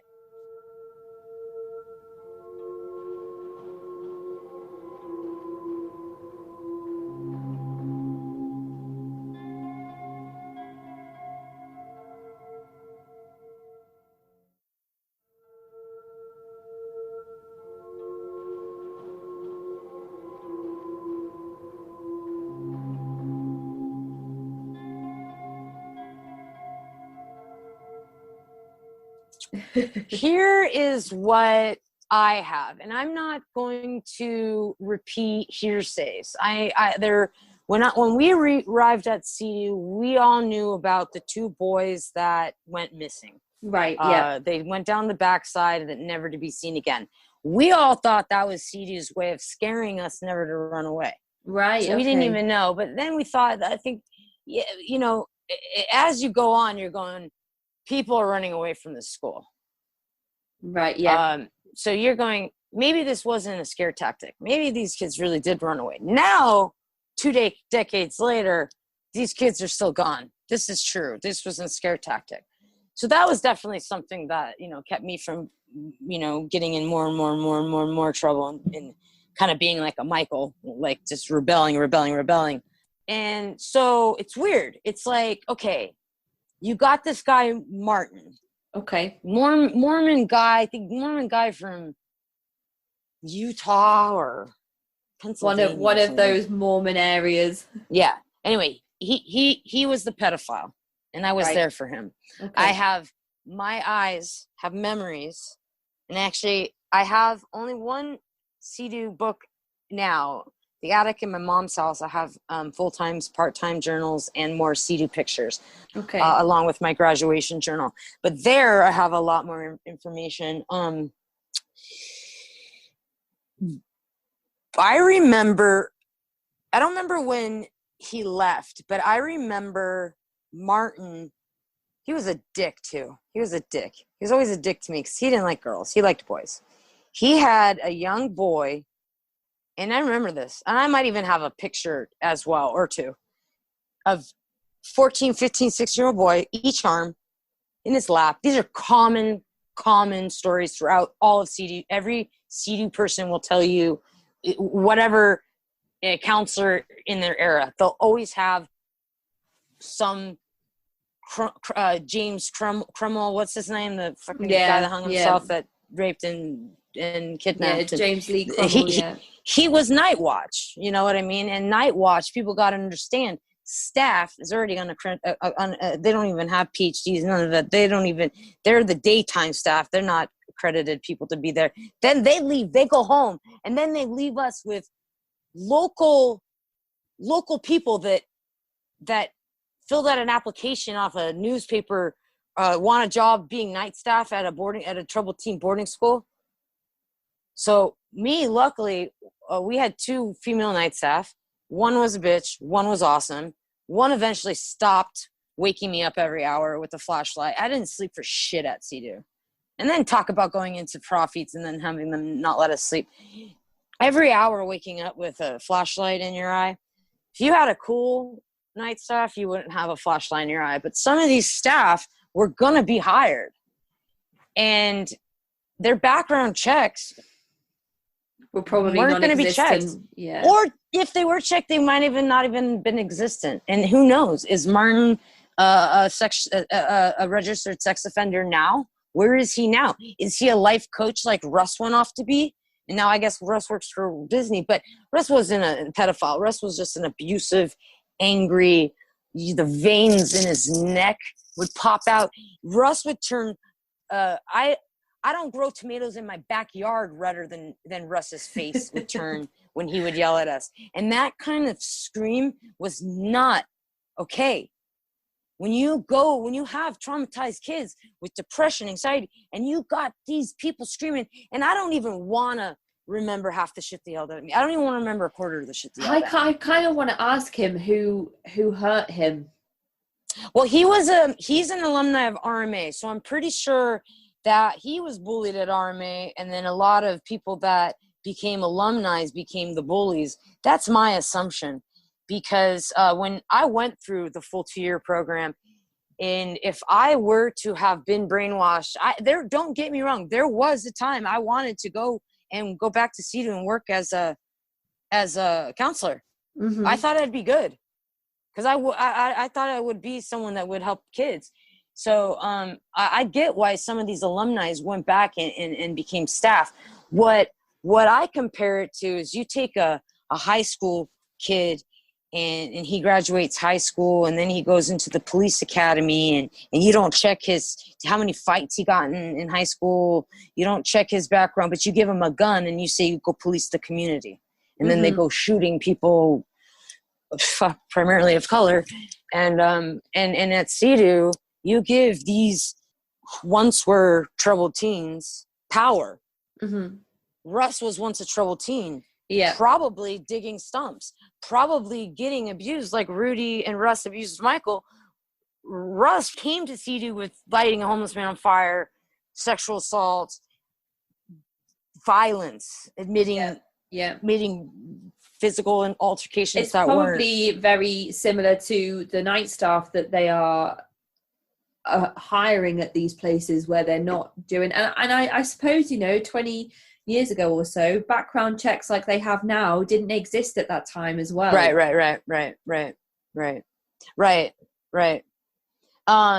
Well, if there were, when the sex offender has to have a register for a sex offender list, which to be honest is crazy because you have these minor sex offenders, this like 19-year-old and this 17-year-old girlfriend, that is not a registered sex offender. But on the flip side of that, you've got these committing these crimes and then exactly and they're not on the list. Yeah. And you got people that are on the list that their neighbors are ridiculing them, and these are not even sex offenders, they just did one thing. And then you got all these sex offenders that are being let off the hook. Well, if there was a list for someone that like Russ, I don't know, in my experience with CEDU, Russ wasn't a sex offender. That might have been his pre-CEDU teenage years, but he needs to be on a list of child abusers or something. Mm-hmm. You know what I mean? Yeah. He should not be able to work with at-risk youth. And I don't even think he should be able to work with adults that have difficulties, because 10 years ago when I looked him up, he was a life coach down in San Bernardino, down the hill somewhere. And now then I hear he's doing something with Walt Disney, but I try not to think about Russ as all. Janine and Russ, I try to block out until I get triggers. Yeah.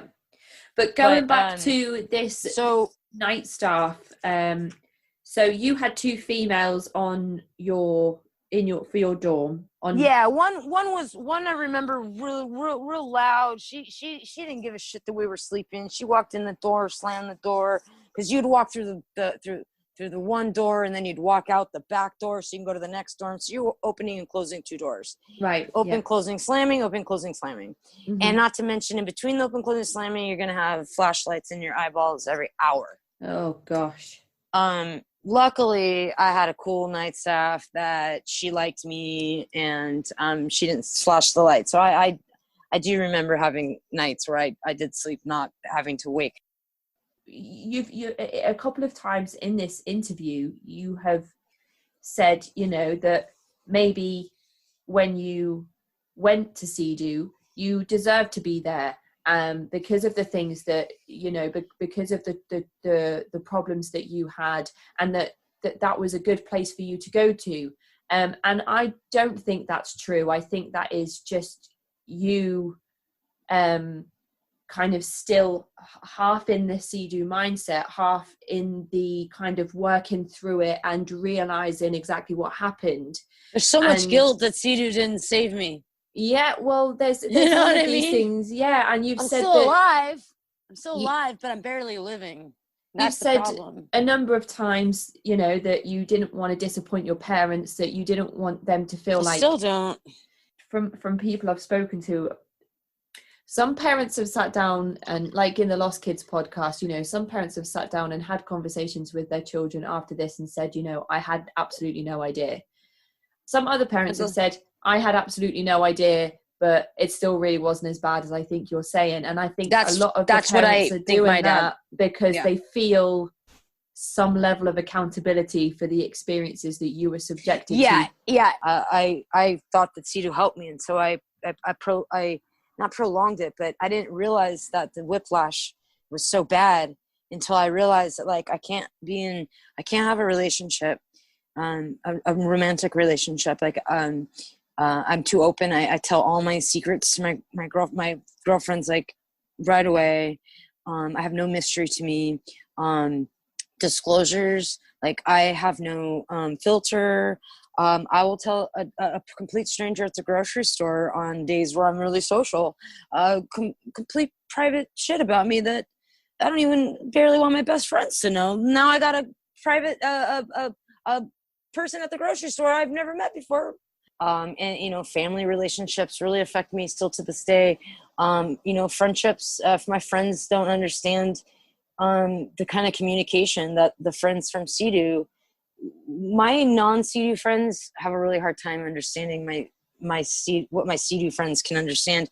So interpersonal relationships are really hard for me. I have detachment issues. I get attached really easily instead of like, where like CEDU, you just jump into these friendships. You got your big brothers, your big sisters, you got raps, profits, peer groups, your dorm mates, whatever, and you're not going to get along with a lot of them. And then you know what? You're scarce, so you need friends there. So you're going to find friends, and those friends that you have there, they are also experiencing that same feeling of like scarcity, of like, I don't know who to be friends with, I don't know who to trust. And so you form a bond really quick. And then not only do you form a bond really quick, you tell each other your deepest, darkest secrets, so you know each other like the back of your own hand. So when I'm having an issue, you could be there for me, no problem. And now I get out into the real world and I try to form these friendships. Let's say the 24th, 25th. Today's my dad's birthday. Happy birthday, Dad. Happy birthday, Dad. I had a best friend there, and we had this bond that was just unbreakable. But the day I left CEDU, and then I came back 6 months for her graduation, and she moved to Santa Barbara to be close to me because she had the photography school, and I'm within a week I blew up on her and flipped out on her, and I lost my best friend after CEDU because something psychologically happened to me directly after CEDU. I can't form regular friendships here unless I form a friendship with someone who's got extreme trauma. Yeah.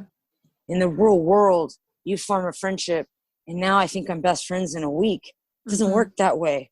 Trust doesn't work that way. I don't meet someone and say, I have a good feeling about you. I'm just going to do what CEDU told me to do and give you all of my trust. Yeah. Because that's screwed me up so many times. I've trusted the wrong people. I've invited the wrong people into my life. It gets you in a spin. And I kind of feel like I don't want to blame myself anymore for feeling how I feel as an adult. And that's exactly the journey that you need to continue on. Yeah, that's absolutely, you know, now that you've started having those thoughts of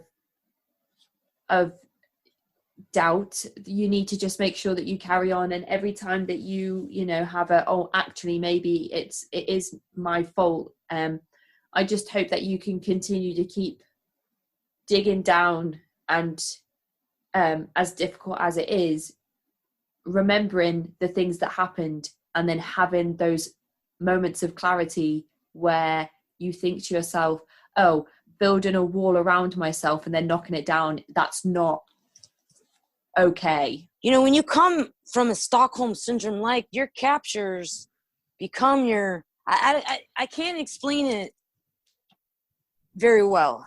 No, I think Stockholm syndrome just sums it up. You were finishing a thought about the types of staff that have worked at CEDU whilst you were there. We didn't finish the bad staff. I didn't get into so there was a boy, and I'm just gonna, anyone that was in my period will know him by the guy who stole the van. We'll call him A. We'll call him Al. He raped a boy in the boys' dorm. He was a CEDU resident? He was a CEDU. Yeah, I have a picture of him right here. Oh my goodness. And I'm in this picture with him. And in this picture, I know he had just assaulted someone, but now we're on Lake Arrowhead on these boats with these big wheels that float on the water. And I'm like, only people that are on good behavior get to go on these trips. And I'm sitting here, it's a 2-seater trip on this boat, and I'm sitting here so uncomfortable that I'm paired up with this guy that just, and there was a lot of secrets at CEDU, so some stuff like that happened and wasn't always out unless some of the boys from the boys' dorms came in and said that stuff. So that was a known thing. Medium Anonymous probably can give you more information about that. But going through these pictures, and I saw this picture and I go, oh my God, I remember that discomfort that I had when they paired me up with him. And I was talking with my friend who had to go on a home visit with him when his mom died. And just the sociopathic, no tears, just the anger. And this was a student, you know. And so there were you know, I can't say too much about, you know, student on student violence. I didn't have any student on student violence. Most of the violence I experienced with staff and students were verbal, and if physical, if it's just profits. And then you find out that dude's a pedophile. That dude lit a homeless man on fire. You know, like, you know, like you hear, those are the main ones that stick with you. Yeah, you have other staff that talked about their, you know, their sexual abuse. You have their staff that talked about their other stuff. Then you had staff that didn't, they weren't gonna go full blown. It was so weird being in profits with adolescents and adults doing the same work as you. Yeah. So you're in there with your counselor, and they're yelling, and they're telling you in a disclosure circle your deepest, darkest secrets, and at the same time they're doing the work on you, and you're doing the work. I mean, they're doing the work on them, and you're doing the work on you. They're at the same time taking notes on you while pretending to be peer with you during this really emotional. Yeah. These profits in the I and Me and the summit workshops were very disoriented. They would, you know, they'd make you over exercise, underfeed you, undersleep you, and then make you expected to run. I mean, I remember the microwave tower. I don't know if anyone's ever told you about the microwave tower. My friend reminded me that we had to do sprints up that, and they would force me to sprint. I you know, I could do a little bit, but you know, the stuff physically that they would make us do, I physically couldn't do. And it was just a lot of uncaring shit. Well, from some of the other survivors I've spoken to, the way that you speak about, you know, trying to sort through your emotions and thoughts around everything and kind of unravel it all and detangle it all, it's almost as if you're at the start of your journey now on recovering from CEDU.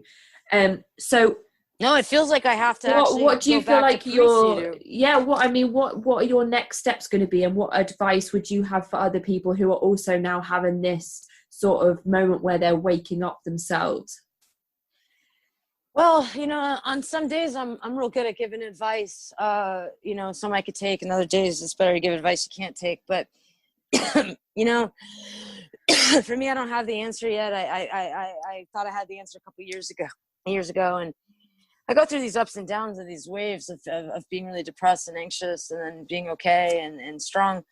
For me, reaching out to people that can relate, opposed to reaching out to people that can't relate.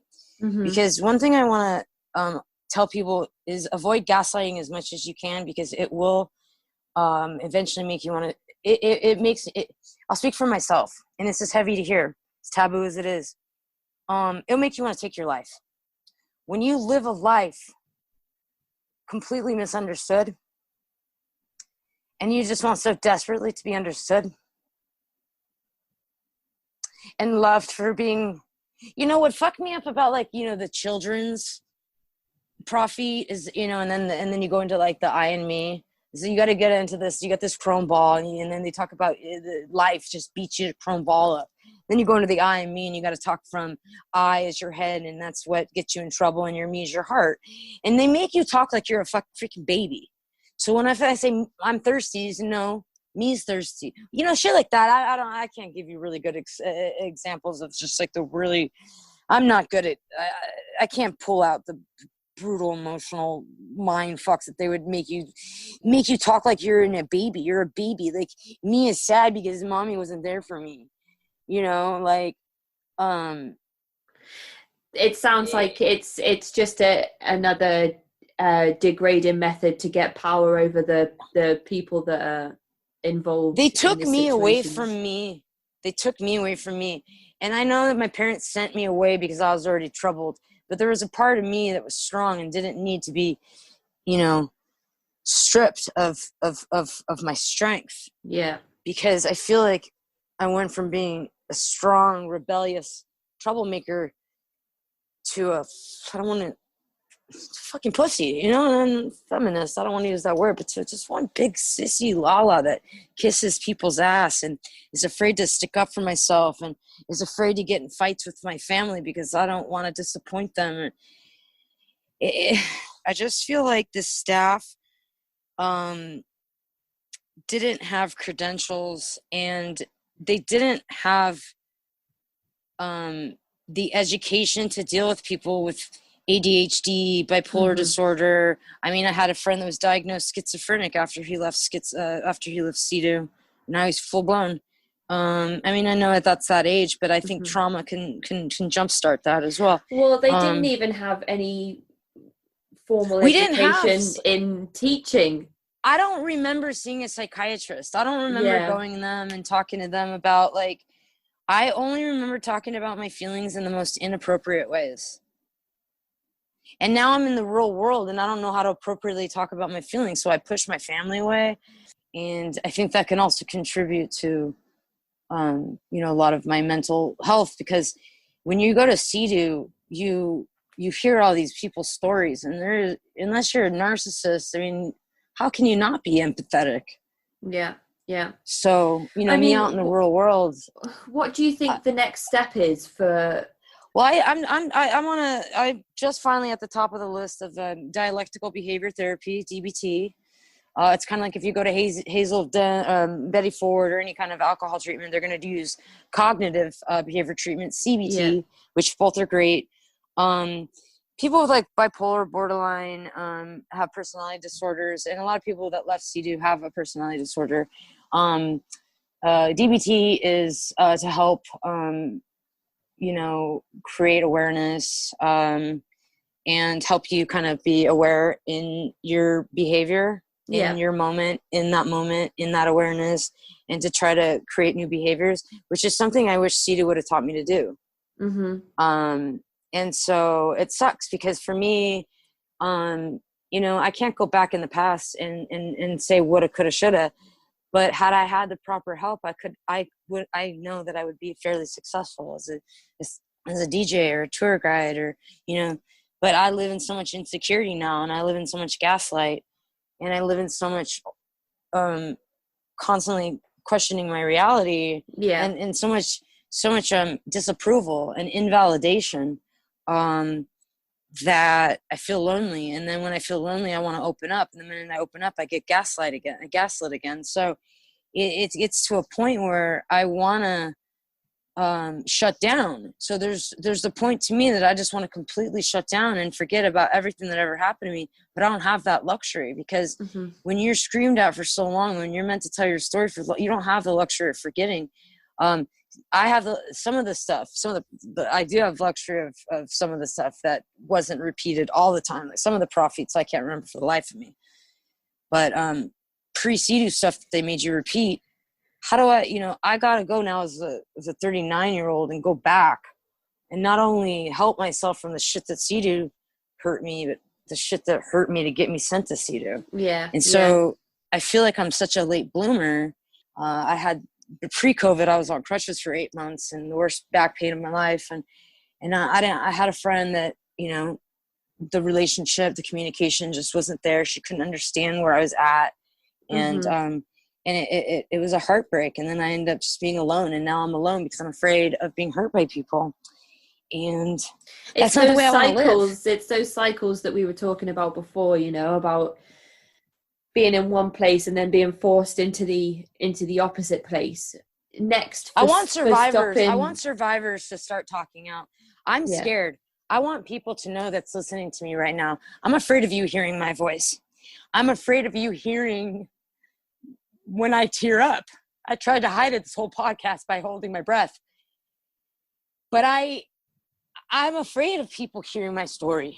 But at the same time, I hope that at least one person can relate. And I know there's going to be way more than one person, but I hope there's someone like me that has ADD, that needed help, that is still struggling, and they're in their bordering on their 40s. And I know we're moving on, and we had people that were there, they're now in their 40s, bordering on their 50s, and they're still struggling with trauma from CEDU.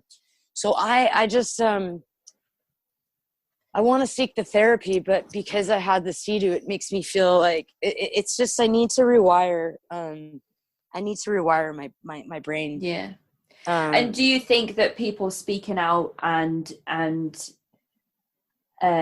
coming forward with these stories and testimonies, they'll help be able. Do you think that's the next step for not only shedding a light on the industry from 2 decades ago, but also the industry going forward? Yeah, it takes a special person to do this, and I didn't know if I was going to be that person. I thought, I'm that person. I have a big mouth, I'm strong-willed, and this shit needs to be exposed. And then towards closer and closer to the podcast, I started to, scare myself, question myself, worried about judgment, shit like that. But the truth is I got to get over that. And the more and more I hear about other people and their experience, the more it helps me feel less alone. And we live in a world of close to 8 billion people. And when you are in a room and you feel so alone, but people are talking to you and you got friends, you think people like you, but you go home alone, you feel like you have no one. That's like how I felt pre-CEDU. And then you send me to CEDU and trick me into believing that I'm fixed. And I have this false sense of reality as an adult. And I try to go accomplish things that I wasn't quite ready for, and I either failed myself or sabotage, big self-sabotager. Right before I succeed, I'll sabotage. But I just don't want people to feel alone, because I felt so alone. And when you don't have people that can understand that kind of people belittle, oh, it's just 2 years. I spent 2 years in prison. People belittle it. I have, Michael spent time in the war, and he talks about CEDU more than he talks about Afghanistan. Yeah. So for me, knowing that, I get gaslighted by ignorant people. My mom says, well, at least you're not an orphan. And I think to myself, what if you send me to a foster mother and not CEDU? Yeah, what if you found me a foster mom? That's not the answer, is it? That's like saying, when you've had a really, really bad day, or you've had some really awful news, and then somebody completely disregards your feelings by saying, well, there's already somebody who has it worse. That's not the answer. People do that all the time. And now I'm doing The it to way you myself. feel is subjective to yourself, and only you know how you feel. And, you know, you're within your rights to have certain thoughts and feelings and reactions and emotions about things. So somebody saying, well, there's already somebody worse off than you, that's not the Yeah, answer. yeah. I'll just discredit myself, devalue myself. I'll say that, like, oh, I don't have that many problems. Like, I've had a lot of privilege in my life. You know, so I'll just downsize my issues. But if the more and more I did that, and the longer and longer I did that, the worse and worse I became. And if anyone's, you know, if there's a takeaway from any of this, I just don't want people to feel this way, and I do want people to get help. And if you're not getting the right help, if you don't have the right counselor that can help you, guide you, get another counselor. And if that one's not right, it's a lot of work. And I think people with mental health get so worn out because, you know, I live in Oregon. We have the worst mental health care in all of the states. And so for me, it wears me out physically, mentally, emotionally, spiritually. I need help in all the categories. You're going to a therapist already feeling that way as well, aren't you? Extremely tired, very fatigued. Well, then you want to go in with your story. You want to go in with, hey, I'm coming to you because I had this trauma as a kid, and then I went to this tough love boarding school. And sometimes when you say TTI to a tough love, you were part of that industry, to a therapist, they're already nowadays, oh, we know, because there's now treatment for us. Of course, yeah. And I'm now, you know, I'm now going to seek that kind of treatment as well as DBT. I'm also going to be part of a group of people that's going to help me with my chronic pain. And so, you know, I want anyone who has gone to any of these programs, because CEDU started a lot of these programs, but every program had its own similar, but its own different kinds of restraints, traumas, stress positions, screens, counselors, you know, so everyone's going to have similar and different. Even Michael and I have such similarities and such different things. He never got to, you know, they didn't have field trips. I got off campus probably 6 times in a field trip in 2 years, you know, so there's going to be different traumas. There's going to be different levels of traumas. There's going to be some that are, you know, you don't really realize that it's affecting you. You just kind of go, you start to blame yourself, going, oh, it's just me. But then there's going to be other people that have actual straight up PTSD, have nightmares, can't sleep, can't talk to people, burn bridges, lash out, don't answer their phones, don't leave their apartments. So reaching out and talking to people is really healthy. And sometimes for certain people, reliving this, you told me this, if this is going to trigger me, you know, let me know. And I'm like, dude, you know, thank you so much for caring, but I have lived a whole life of triggers. But I want people that feel this way, either to contact me, like I was able to contact you or Michael. Yeah. And also just support groups are really good. Talking to people that have been there, and normalizing, when you normalize something that you should have never normalized, you need to talk to other people, because if someone else hasn't gone through that, they cannot, for the life of them, no matter how much you describe CEDU, they're not going to understand it to the fullest degree. Yeah. So any of those people like me, I was scared to tell my story because I didn't think I had it bad enough, you know. But when I think back at Russ and Janine and that, and the dancing and the Helen Keller and the having to act like Chicken Little and quack around my peer group, humiliating myself, and then being the exploding Pooh Bear and having to throw red paint, looking like I started my period, and just humiliation to break you down, and I don't want people to think that that's normal. I don't want people that went through this experience to go the rest of their life normalizing this and thinking that the rest of their life that it's your fault, not your parents. And I'm not saying every parents are to blame. A lot of young parents like mine did the best they could and worked and were absentee, and I was a troubled kid. They didn't know what to do with me. So I don't want people to feel alone. I don't want people to feel the way I feel on a daily basis. So I wanted to try to do this. I got pumped, and then I chickened out, and then people said, you're being really brave for doing this. And then I said, once someone told me, I got 3 people told me I was brave. And once then I started to get scared because I didn't feel brave doing this podcast. I said, hey, I'm just going to tell my feelings. I'm just going to tell a few listeners my story.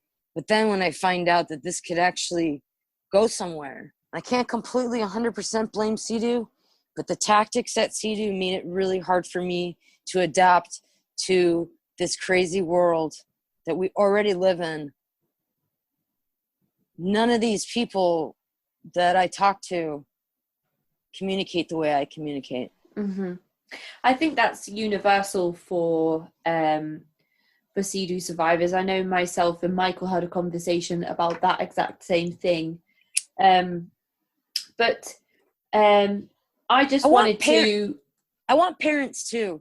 If any parents hear this that sent their kids there, like if this gets to my mom and dad, if this gets to so-and-so's mom and dad, or so-and-so's mom and dad, and you've been, spending all this time like downgrading what CEDU did to your kid, please believe your kid. Listen to them. Validate them. Most of us do blame you, but most of us don't blame you because most of us know. I had a lot of issues with my mom. I got a lot of anger with my mom. Fine, that's it. But I know how desperate my parents were to get me help. I don't blame them for being conned. Yeah. And I don't blame them for my abuse that I suffered at CEDU. I am mad at them for not listening to what I have to say now. Yeah. I just don't want the emotional cancer inside of us to just keep growing and for us to keep every day suppressing it and letting these outside world gaslighters affect us so much. I want us to be able to help rebuild ourselves back up to the strong individuals that we either once were or could have been. And I know I'm strong. I'm still here on this planet living. Yeah. And so I have to give myself that credit, but I still go through my head saying I'm weak because of what other people don't understand about me. And so for me, I think that support groups, reaching out, exposing these schools not only are going to help close them down one after another, they're going to help other professionals, actual professionals that went 4-8 years of medical, clinical, psychology schools. They got PhDs, MDs, NDs, ALIs, RNs, whatever. As long as you got a freaking acronym, treat me. But if you're just an alumni, go away.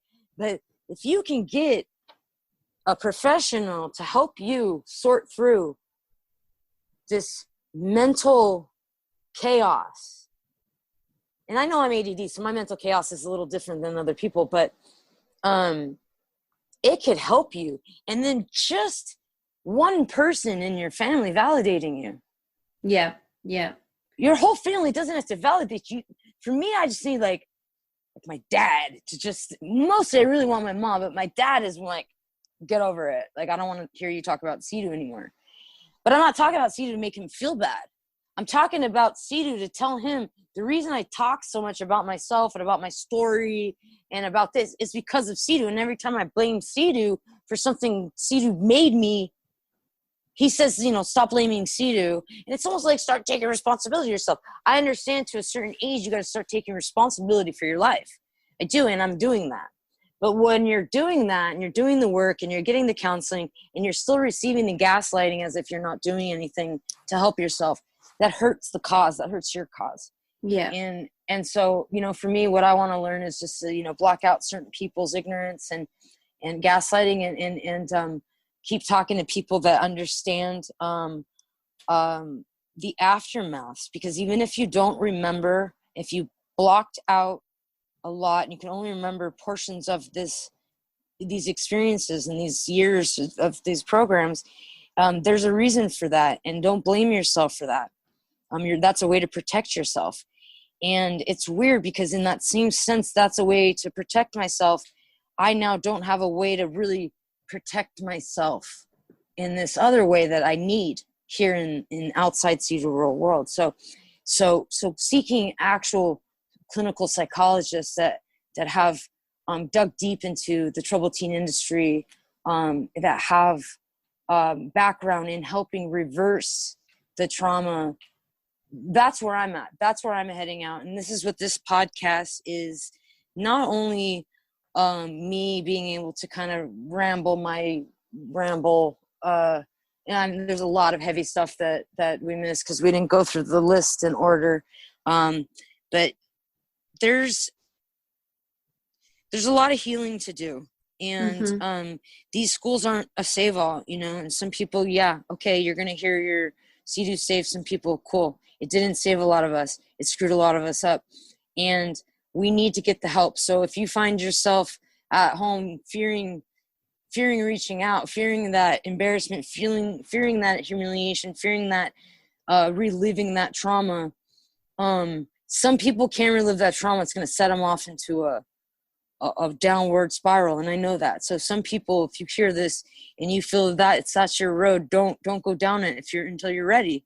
You even gave me that advice, and I said, no, I'm going down it whether I'm ready or not, because I already have therapy lined up, you know. So and I'm starting to talk more and more about with my doctors and people in my life about CEDU, whether it pushes them away. But I'm actually, I know what it's like to have to force yourself to be seen and force yourself to be heard.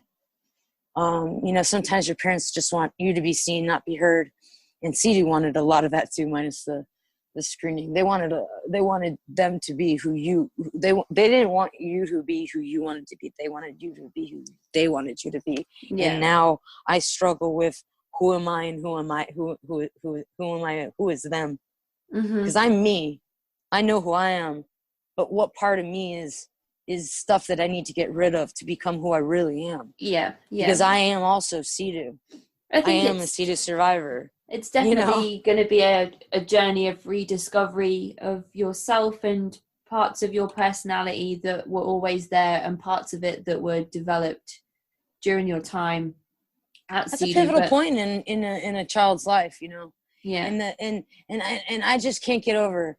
I just got to say, you can't take troubled teens and scream at them and scream at them and scream at them and make us scream at our parents and make us scream at the fucking birds and the goddamn bees. I mean, they made us scream and they made us say everything.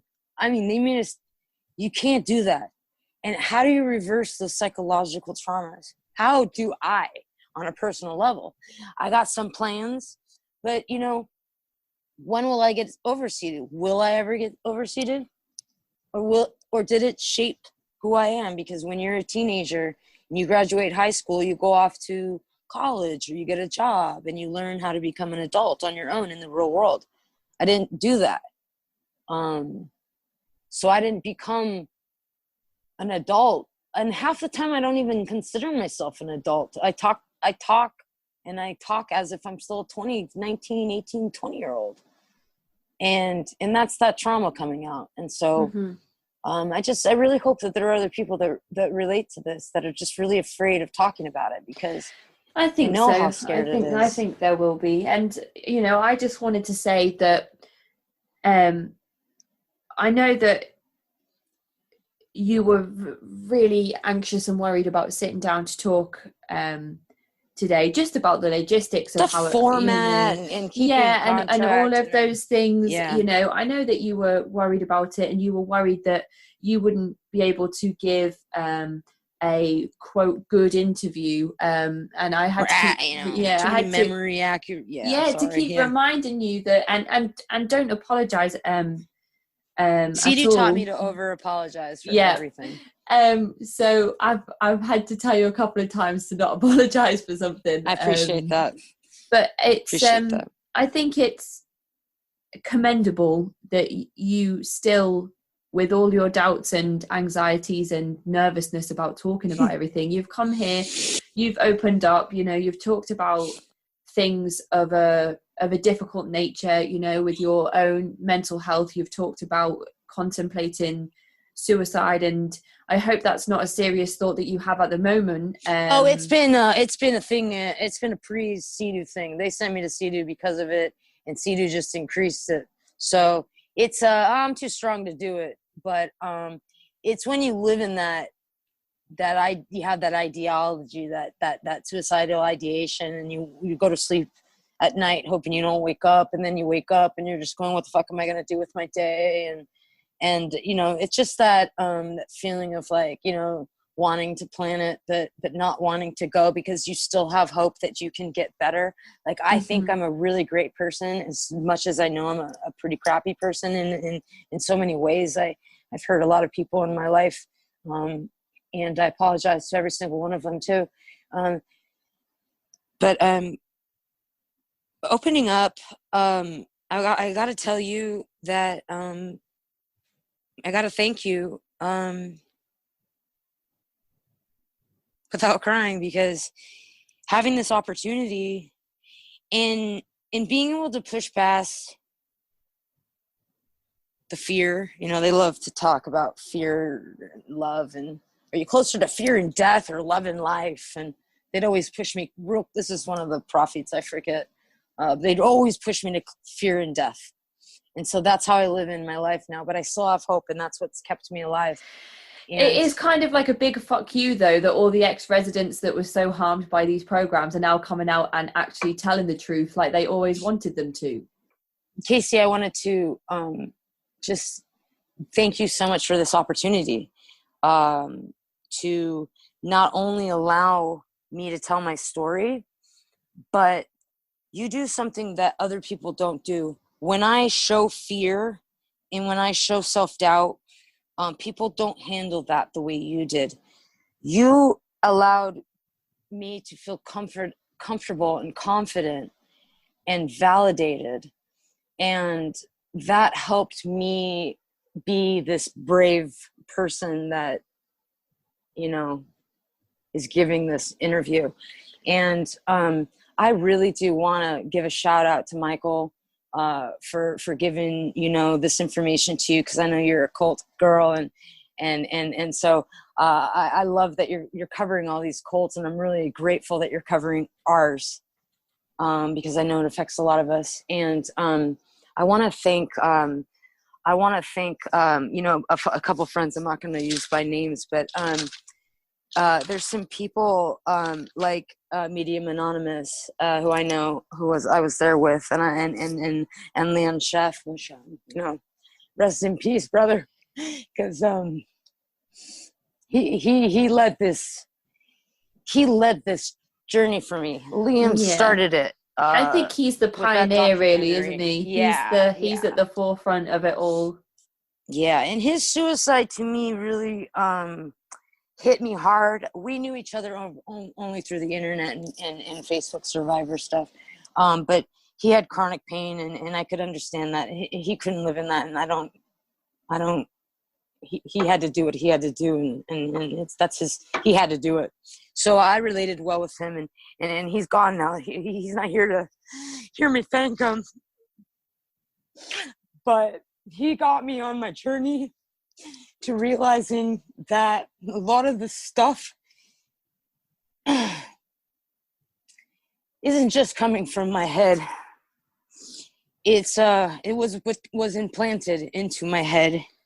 And when you're stripped naked and humiliated so many times over and over again, you lose a sense of self. And then when you have people help you find yourself back, it's powerful. So Liam did the documentary, and I watched that thing a couple of years ago, and that helped me. And it was a different time. But then I came across Medium Anonymous's paper or article, and I read that, and I sent that to some friends so they can understand me a little better. And that was cool. And then I came across your podcast, and I listened on, which I already knew all about. And I listened to Michael, and Michael had a lot of similar stories to, Liam's, but he had hardcore stuff. So I also want to thank a person you may not know of, but her name is Jody Hobbs. And she's also a survivor of I don't know the place she went, but it was, I don't know if it was a CEDU off school, but it was like a warehouse, and they were put in isolation and hogtied. I mean, they had it worse than me, but she had started the, it's called SIA. It's the Survivors of Institutional Abuse. And I just want to, to close out with thanking her she was just on the mainstream TV show, The Doctors. I would have rather had those fake Dr. Oz's than Russ's and Janine's. They would have done a better job on us. These fake TV doctors. I would rather have Dr. freaking Phil, man. I would have loved Dr. Phil to be my Russ. No joke. I'll take that tough love, because that tough love came with, understandings of things and shit. But these people that are coming out, you included, Michael, Medium Anonymous, Jody, thank you guys all. There's a woman named Liz. I don't know her last name. She works with Jody Hobbs. So if anyone needs help, there is therapy that is becoming more and more common for people that are seeking therapy from these places. So if you did go to a troubled youth or a troubled teen school, a CEDU, an Ascent, a Provo, or RMA, a Mount Bachelor, a border, all these places that are all over the country, and even in Mexico, Somalia, I had friends go, other countries, these places that really tortured and abused them. If you have gone through these experiences, go to SIA's website, Survivors of Institutional Abuse, and Liz is a clinical psychologist. She's also a survivor, and she went off to become a clinical psychologist that now helps people with the trauma that they experienced in these troubled teen institutions. Okay, and so great. I want to thank everyone that's a part of this. I also want to thank the people that are your GoFundMe, your people that are helping you afford to keep this podcast up and going. I want to thank everybody that's helping you do your thing, and I want to thank you directly, because it's people like you that allow people like me to feel safe and comfortable, and just even reminding me to stop apologizing is something that is so cool. It's something so little is so powerful. Yeah, I think it's a privilege for me to be able to sit here and be trusted with people's stories and memories. It's not easy for people to open up and talk about difficult memories from their pasts, let alone the particular topics that we look at when we talk with, survivors of cults specifically. And the especially trauma, when their memories are all choppy. Yeah, and the abuse that's been inflicted, and trying to talk about things that have damaged them so psychologically. So it really is a privilege for me to be able to sit here and have you decide to open up to me and personally tell me your stories and trust me with those things, and know that I'll try and treat the content with the respect that it deserves. And I think that you are extremely brave by coming and speaking to me, and the few people that will listen. It's not a big platform. You got about 100 and something followers. Yeah, we're building a platform slowly, but it's an opportunity for you to be listened to, and just know that I truly appreciate you, and I appreciate the time you've given me and the stories that you've given me. Well, I'm an open book, and for me, I'm an open book. The problem is when you open your book and you start reading it to people that don't want to hear it. And I think eventually, hopefully, you'll get to the point where you have the people that, they can't put their book down and they need to know what happens in the next chapter and the next chapter. And the people that don't want to read the book, hopefully you can let those people go. Maybe that will come with your healing journey and the more therapy that you have. But I'm definitely a person that, is interested. And I'm sure that there will be people that will reach out and, and either remember you personally from the time they spent with you at CEDU, or would like to get in touch and talk more. So I hope... because they got to understand that we were pinned against each other. I mean, some of my peers, yelled at me, and I yelled at some of my peers. And so some of this abuse that we were pinned against, we were pinned against each other. Some of this abuse, I don't remember if I, me bullying I remember some stuff, but and I don't remember a lot of the bullying I received. A lot of it was blocked out, so if some of the people that I was there with and I had, my attitude problem and I hurt you, I would definitely like to go back, because there's a lot of trauma that happens. You don't know yourself when you're acting a certain way and you behave a certain way, because you're reacting based on emotions you don't know how to control. And so some of the techniques that they had, especially in raps, and you'd get at the edge of your seat screaming at the person at the top of their lungs for whatever reason. If I did that to any of the listeners that were there, we were forced to. And I'm no saint. So I'm no saint, and I prefer to call myself a survivor of CEDU, not a victim. But there is help here. There is help here. Yeah. I you can always be contacted. Websites. You can be contacted. I'm sure if anybody was to reach out to me and ask for your email address, you'd absolutely be happy for that. There's the CEDU Legacy website that I know has a ton of resources. These podcast episodes, they go up on the CEDU Legacy website as well.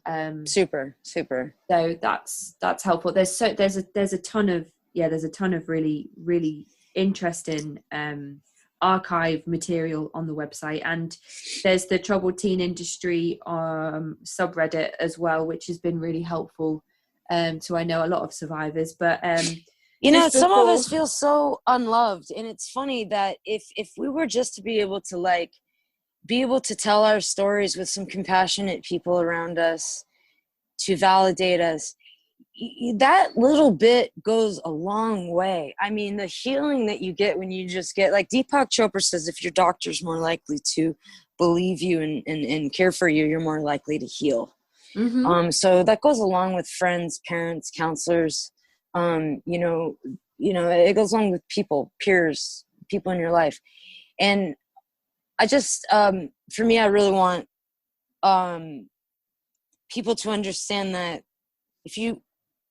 we're all going to have, I'm speaking from mine. So if people have other traumas and stuff, really how you can. But with my trauma, if you have trouble loving yourself and you have self-esteem issues and you're constantly gaslighting yourself and you're just constantly criticizing yourself, the best thing that you can do is reverse that and to talk to someone who's going to validate you and rebuild you up in the way that you want to be, because I am a good person with some bad qualities or traits or whatever.